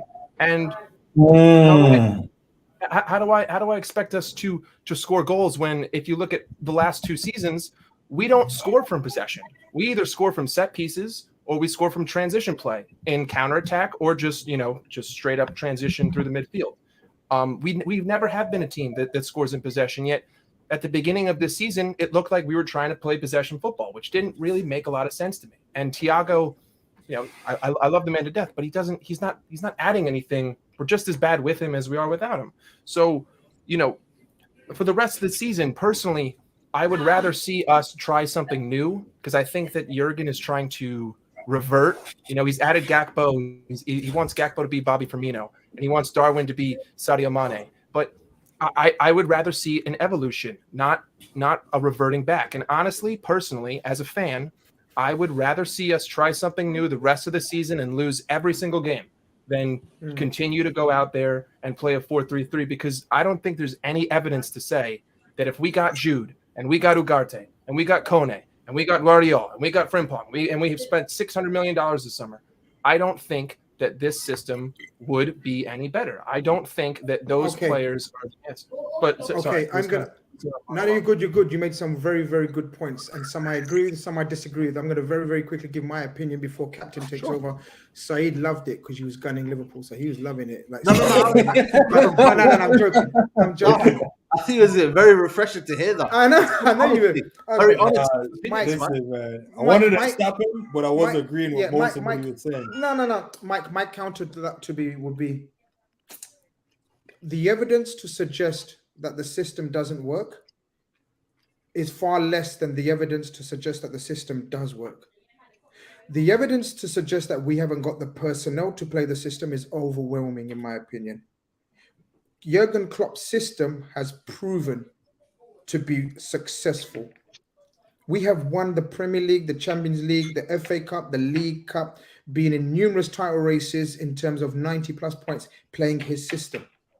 The moment his personnel have either run out of steam, run out of legs, dipped in forms, or left, as in Gini and Mane's, the personnel that have been incoming haven't been able to play the system that he believes in to the capability, to the levels that they were successful in. Where, in my humble opinion, just like you gave your humble opinion, in my humble opinion, where he's gone wrong, drastically wrong, is yes, loyalty in terms of to players that no longer are able to play on that level and to that intensity, because his systems are based on energy, intensity, and that's exactly what we lack right now.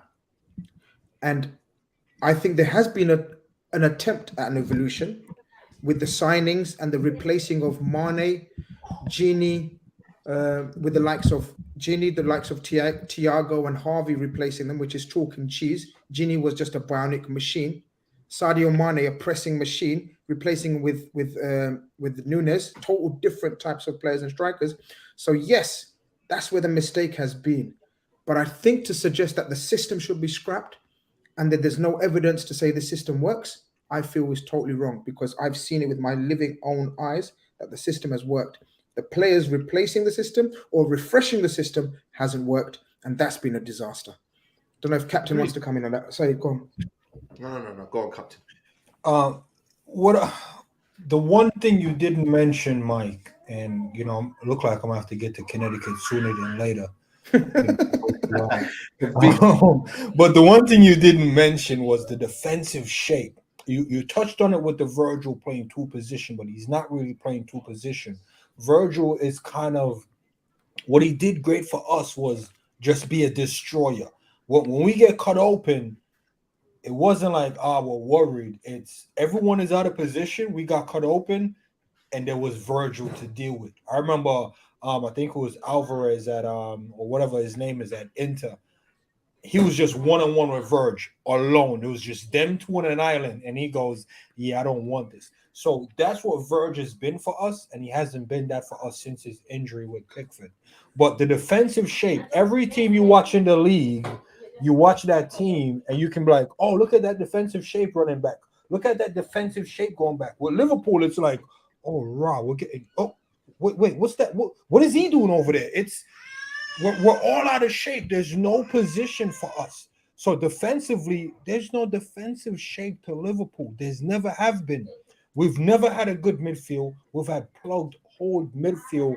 Saeed, I don't follow you too much. I'm going to have to start because I'm starting to like you a little bit. You seem real. People said you're real. But I'm going to be honest, bro. People was calling our midfield the Brexit midfield, and it was one of the coldest midfield of the Prem.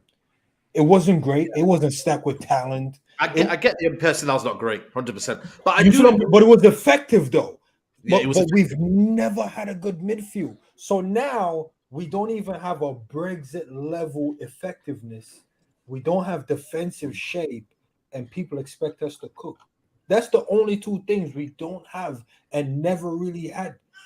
The only one of the two we've had is an effective midfield. We've never had a defensive shape. So that Grizz, that's what I was telling you about City. I'm like, Grizz, I don't like this because if we don't get the attack right, we're done. And you're like, nah, man, we're good. We cooked City 3-1 in the Community Shield. I'm like, bro, but I'm not seeing a defensive shape. Klopp has been here for 7 years and we don't have a defensive shape. That is ludicrous. In his first 3 seasons, we had to outscore teams to win 4-3, 4-2. If we didn't, I disagree, guys. I disagree. In our Premier League winning season, we had the best defensive record. You take a lead. Do you know how many? First 3. I don't hear that. 3. Oh, sorry. I thought you said in the 7 years. No. I'm saying in the first 3. No. I'll give credit where it's due, Grizz. At our best, and the zenith of his system, at the peak of his system, we were take the lead and you ain't coming back. And Saeed will know from the outside when Liverpool took the lead, it was game over. Yeah. It was game over. Yeah. And that was all about the system, not the personnel, in my opinion. The personnel.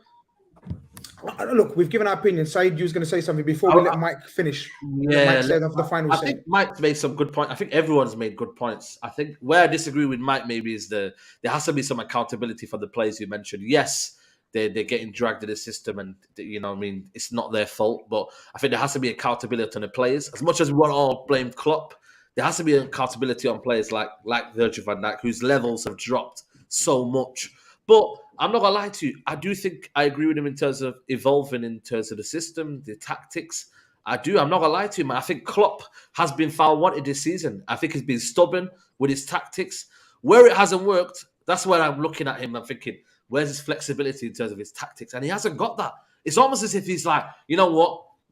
I want to just fix it by just putting Milner on for Trent. I'm going to do this and let's see if this personnel works. Whereas actually the system, tinkering with the system, that's where he hasn't been flexible. I agree with you. But that is a worry for me long term. I agree with you. Is he flexible in what he can do? I agree with you. But my only defense, and early on I said it in the show, was he reverted back to what he knows. Because we're having such a disastrous season, and injuries, he reverted back to what he knows, because that's what we always do. In every walk of life, we use the defense mechanism. Yeah, even if we're looking for a job next season, though, do you want more next season in terms of him being? I was just going to say, if this continues next season, then I want Mike to come back. I want Zuberi to come back. I want you to come back, and I will come back, and we will say, you know what, you were all right. He has no adaptability in his game. He's way too stubborn. He has only one way of playing. It's not good enough. He's not tactically flexible. I will agree with you guys 100%. Yeah. I just think the circumstances have worked against him. But I'll always add, he made those circumstances. So he is to blame. Do you get it? I'm not saying Klopp, nah, he's good, he's mad. I'm saying Klopp made those circumstances for himself, be the circumstances they are. So he is absolutely to blame. But the players, the injuries, everything is to blame. The owners not giving him enough funds or not giving him his first choices. Easy. If that's resolved, I'm calling your bosses out. But next season, Mike, if this continues with the personnel, so for example, you mentioned 3 or 4 individuals. Doesn't matter about the individuals. What we all mean, and I know what you meant, was fresh legs, new faces. If it continues, then I think your point will be validated 100%. At the moment, I'm willing to dispute it. Mike, you can have the last say, sir. Yeah, I mean, listen, I totally respect that, and what Klopp has done in the past is it's not something that we can argue. What he has achieved is exponential, but at the same time, even to something that you just said, right? Like Klopp knows that he doesn't have the personnel to run this system, yet he's running this system.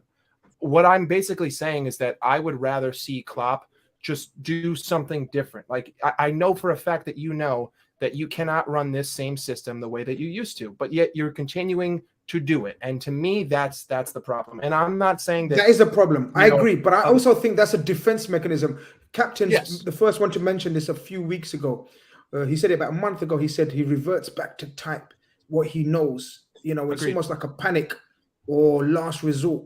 He's not brave enough to keep sticking with a new formation whilst not having the personnel to play that new formation, neither the old formation. So he's stuck in limbo. So when he's stuck in limbo, he's reverted to what he knows. And I agree, it's not working and it's not a good look. Yeah. And, outside of that, the only real final point that I'll make is I think that the entire medical staff should be fired, stripped down, gone through, because for 2 seasons, we've been the most injured team by literally double. I think last year we had 150 more missed games than the second team. Same thing this year. And that entire system, because every single one of these players who are quote unquote injury prone only were injury prone at Liverpool. If you go back and you look at their careers, they were not injury prone until they came to this club. And now all of a sudden they are. So I think that, if we get that, we'll be in a much better position. But again, I don't want to take up too much of your time. I appreciate you having me on. Nah, brilliant. You've been a brilliant caller. What are you saying, Captain? What are you saying? Get up to Connecticut and link up, man. Yeah, I need a yes or no from him real quick. Can we wait till we get the recruitment staff back up and running before we get rid of the medical staff? Because we don't have recruitment right now. Yes. So you want to get rid of medical as well? I mean, listen, we need to get a sporting director, and we need to we need to get a new head of physio. But the data's there. You can go back. You can look. These guys were not missing these kinds of games with the same hamstring injuries that they are now. And there's just indisputable evidence. And I know that the guy was super tight with Jurgen back in the day, but you know what? Loyalty is great up until it's not. And right now, it's not. So 100, no problem. Mike, brilliant call. Appreciate you guys. That. Thank you. Nice one. Look after yourself. Take care. Hey, guys. Saeed. 3 hours. No, don't do personal, Saeed. Look at the time.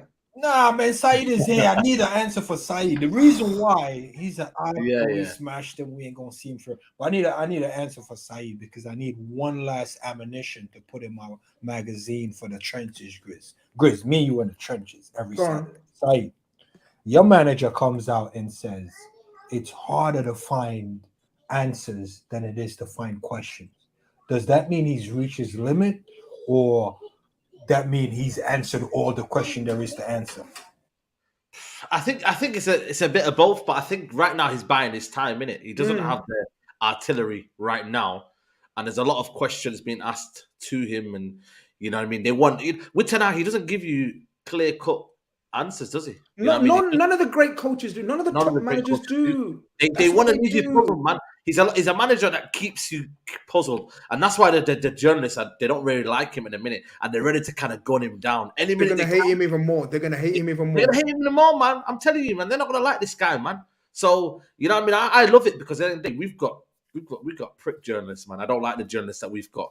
You know what I mean? So I love it for me because it keeps them second guessing. It keeps everyone second guessing. I don't want to be a manager that shows everything. Look at the way Arteta's speaking right now. Listen, man, that's a guy who's confident and has got swagger, man. So managers love it, man. And it's all about second guessing, man. So he's gonna come down though. Arteta's gonna become He's gonna come very ratty because this is what happens, man. Look at Klopp. Look at Ten Hag already. You understand? They're making. And by the way, Ash K. Ollie was mates with them all as well. So he was kind of almost like jokey, pally. And there's also club legend. Ten Hag, listen, he doesn't have no duty. New man. Yeah, new man, fresh start. KD sent in the super chat, says, last game, Partey injured Diaz. Yeah, bro. That was, Luis Diaz was coming into some serious form. Saeed. People forgotten that injury. And then he ended his season with that nasty tackle before half time. What was that game, by the way? I can't remember. Our game, man, the 3-2. Well, no, I'm saying, when did you play? Was it September? Early. Now it's like August. Second, third late August. Yeah. Third, fourth seed game or something like that. Mad, you know. Bro, it was a nasty tackle. I was at that game. We played Arsenal. We matched them, man. But he took it October. Okay, shit. It was October. Why do I think it was September, October time? Because you got to remember, it's the same way we played Everton, innit? And so it's like that kind of time, innit? Yeah, reverse is back. This team and Anfield need to bring it. None of this low energy crap we've been putting up lately. Listen, if we don't bring the energy and whatnot against Arsenal, they're going to run a muck through us, bruv. They're going to ruin us. DC says City will not stop. Will Arsenal, are they ready? Are they ready, people? I don't know. That's a good question. Are they ready? We'll find out 4:30, innit? That's when that kickoff happens and they get into the game. First 20 minutes, Arsenal have to make sure the Anfield crowd. It's an old cliche, innit? Can you silence the crowd? Can you control the game? I don't think we're going to be that loud, Saeed. I was just literally telling this man. I don't think. Nah, Grizz, we need to tell the people on your socials. We need to. We need to be that loud. But again, no, I get where Grizz is coming from. Sing all them There's no rivalry, man. There's no rivalry. There's no animosity. There's no hatred. No, there's a little bit of rivalry, but there's no. If Man United were coming down to town tomorrow and they were going for the title, we'd be looking to ruin them, bro. First 20 minutes, Man City guys. And that's where I'm going to be looking at. Oh, Arsenal, are they getting on the ball? Are the fans getting frustrated? Because I remember when we went to Anfield in 2015 when Quan Mata scored. We dominated the whole game. We destroyed you guys, and that was our best performance at Anfield. Yeah, controlled it. As like a control. Anfield, it has to be controlled. You can't fight fire with fire. You can't be emotional. You can't, because we'll beat you. Our fans will get on our side. If you just keep us quiet, that's the best way. Controlled football. Guys, man, I need to wrap up 3 hours, That's my limit, I know people still want to go stronger. We got 460 of you still in here. Come on, and I know Saeed. Oh, people are asking, are you doing a UFC watch along? No. Listen. UFC, that's not me, man. No, not me. Boxing is 10:30. UFC, you guys, you enjoy that, man. I'm going to bed, man. I go bed literally just before Sahur. So 2 o'clock, I go bed, a couple of hours sleep, and then I wake up, bam, go back to bed, man. You lot enjoy it, man. I'm an old man, man. I can't stay up late, man. Solomon speaking cognac, Jack. How many left wing better? 2 or 3? What? Any idea what? Zuberi? What does this mean? Help me. He said, speaking about Jack Grealish, how many left wingers are better? Grizz, now I rate you for not entertaining this donut. I'm not calling you a donut, by the way. No, you just called him a donut. I'm just saying, it's a sweet conversation that I'm trying to get Grizz out of. Grizz has been falling for a lot of sweets. This is a sweet convo. Grealish is being talked up. He's been the, what do you call it? The cream of the crop, the icing on the donut. He was sick. No, come on. Don't fall for it. Nah, Grizz, don't fall for it. Come on, man. No. The bear, he's sick now. He's serious. Come on. I was looking for Grealish to step up. Boys, he's stepping up. He's now playing probably the best football since he's been at Man City. Like, calma. No, he is though. He is though. Come on, man. You got to give him this credit, man. He's playing ridiculous football. Look, even your boy Revenite's backing you. He's saying he's been serious of late. Yeah, man. Nah, man, that's telling me he was cooking Trent, bro. He was not cooking Trent. He's doing the same old cutting in. Nah, it's working. Bro, he ran back and Salah fluffed it. And people are like, oh, his defensive attribute. Oh, my God. I'm just saying, he's in one of the greatest team the Prem has ever seen. Same with Haaland. I'm not discrediting them. I'm saying, bro, you're in a City team. Even if you're doing a 6 out of 10, it's going to look like a 10 out of 10. That's all I'm saying. No, I get that as well. I get that. No, let's put some context on it. I get that as well. People in the studio, no more time for no more callers. You lot, how you lot coming? How many callers have you got left? How many's waiting? I've had about 3 waiting, but I told them allow it. No, don't do this once. Just because you're fresh, I'm tired. You come now, you're fresh. I'll leave. I'll keep. No, bro, 3 hours, you know, man. You know what we doing to me, man. You know, I'm old man and I'm fasting and that, man. Yeah. You know what I mean? Oh, man. But it is what it is, man. Big up, people. Listen, what's? Oh, there was another comment. Turkish is doing a UFC watch along. Okay, yeah. Turkish is big on his watch alongs. UFC, he loves UFC, man. Yeah, Adesanya about to get smoked again. Yeah, you know about Adesanya, people? I know Adesanya, but I still won't watch it. Zuberi, are you on the UFC? No, I don't follow the UFC, but he reminds me of like an Anderson Silva, very loose, very confident type of guy. I think he lost this fight. I think it's like I don't know what the rematch. Yeah, it's like a rematch apparently. Yeah. So it's like a rematch. So can he step up? You know what I'm saying? Or is he gonna fold again? So it's one of them ones. But I just want to be transparent. Saeed, your manager never said that. My manager said it. But I know it's similar to what you guys would be digesting because you guys haven't been really in the trenches. So I just wanted to see what you would say if your manager said something. Okay, fair enough. But thank you for the ammunition because now I know that my manager still has a little bit of oomph in him. You see what I'm doing there, Grizz? Yeah. Not clap in, but he's still got a little oomph. Saeed, by the way, Saeed, I'll take that. By the way, you know Zuberi's clop out, ain't it? He's a madman. Bro, listen, I said it to you. No, you don't. No.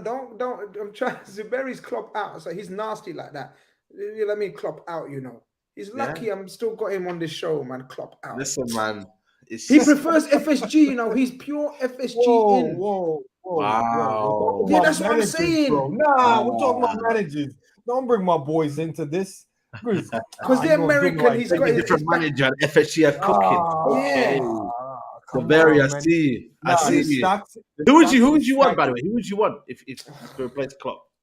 To replace Klopp? Yeah.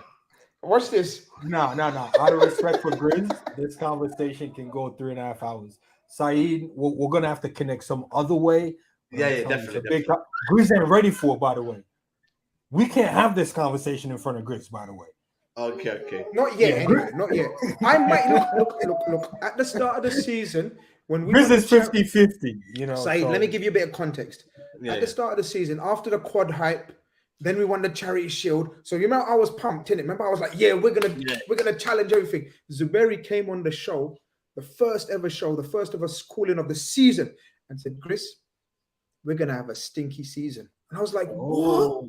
And everyone killed him. Everyone said, yo, who's this guy? What's this guy saying? He was like, I didn't enjoy the formation. So why do you back him now then?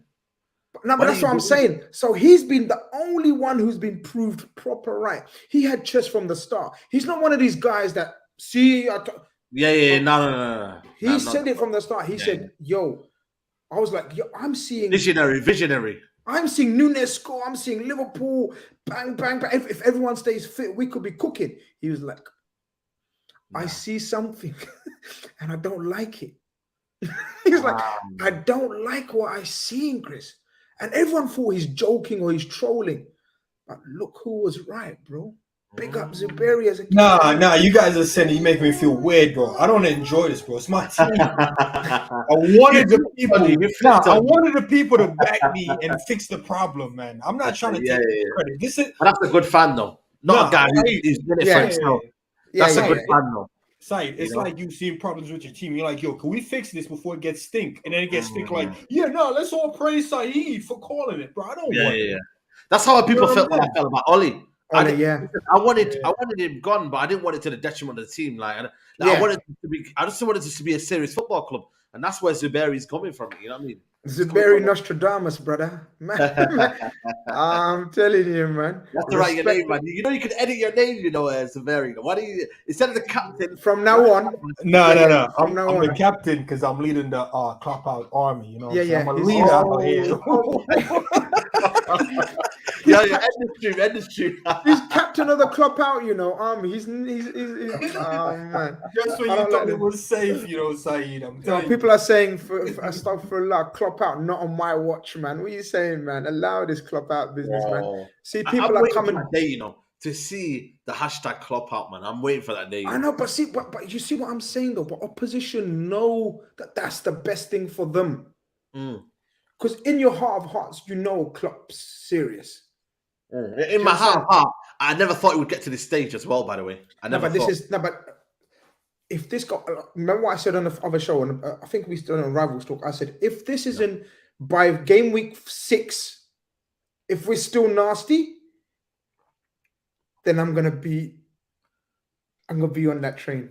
Yeah, come on, man. The same backfire. But game week 6, want to see this. Saeed, Zuberi, people in the chat.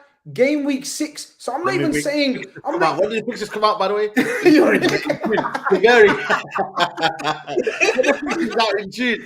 you got me. No,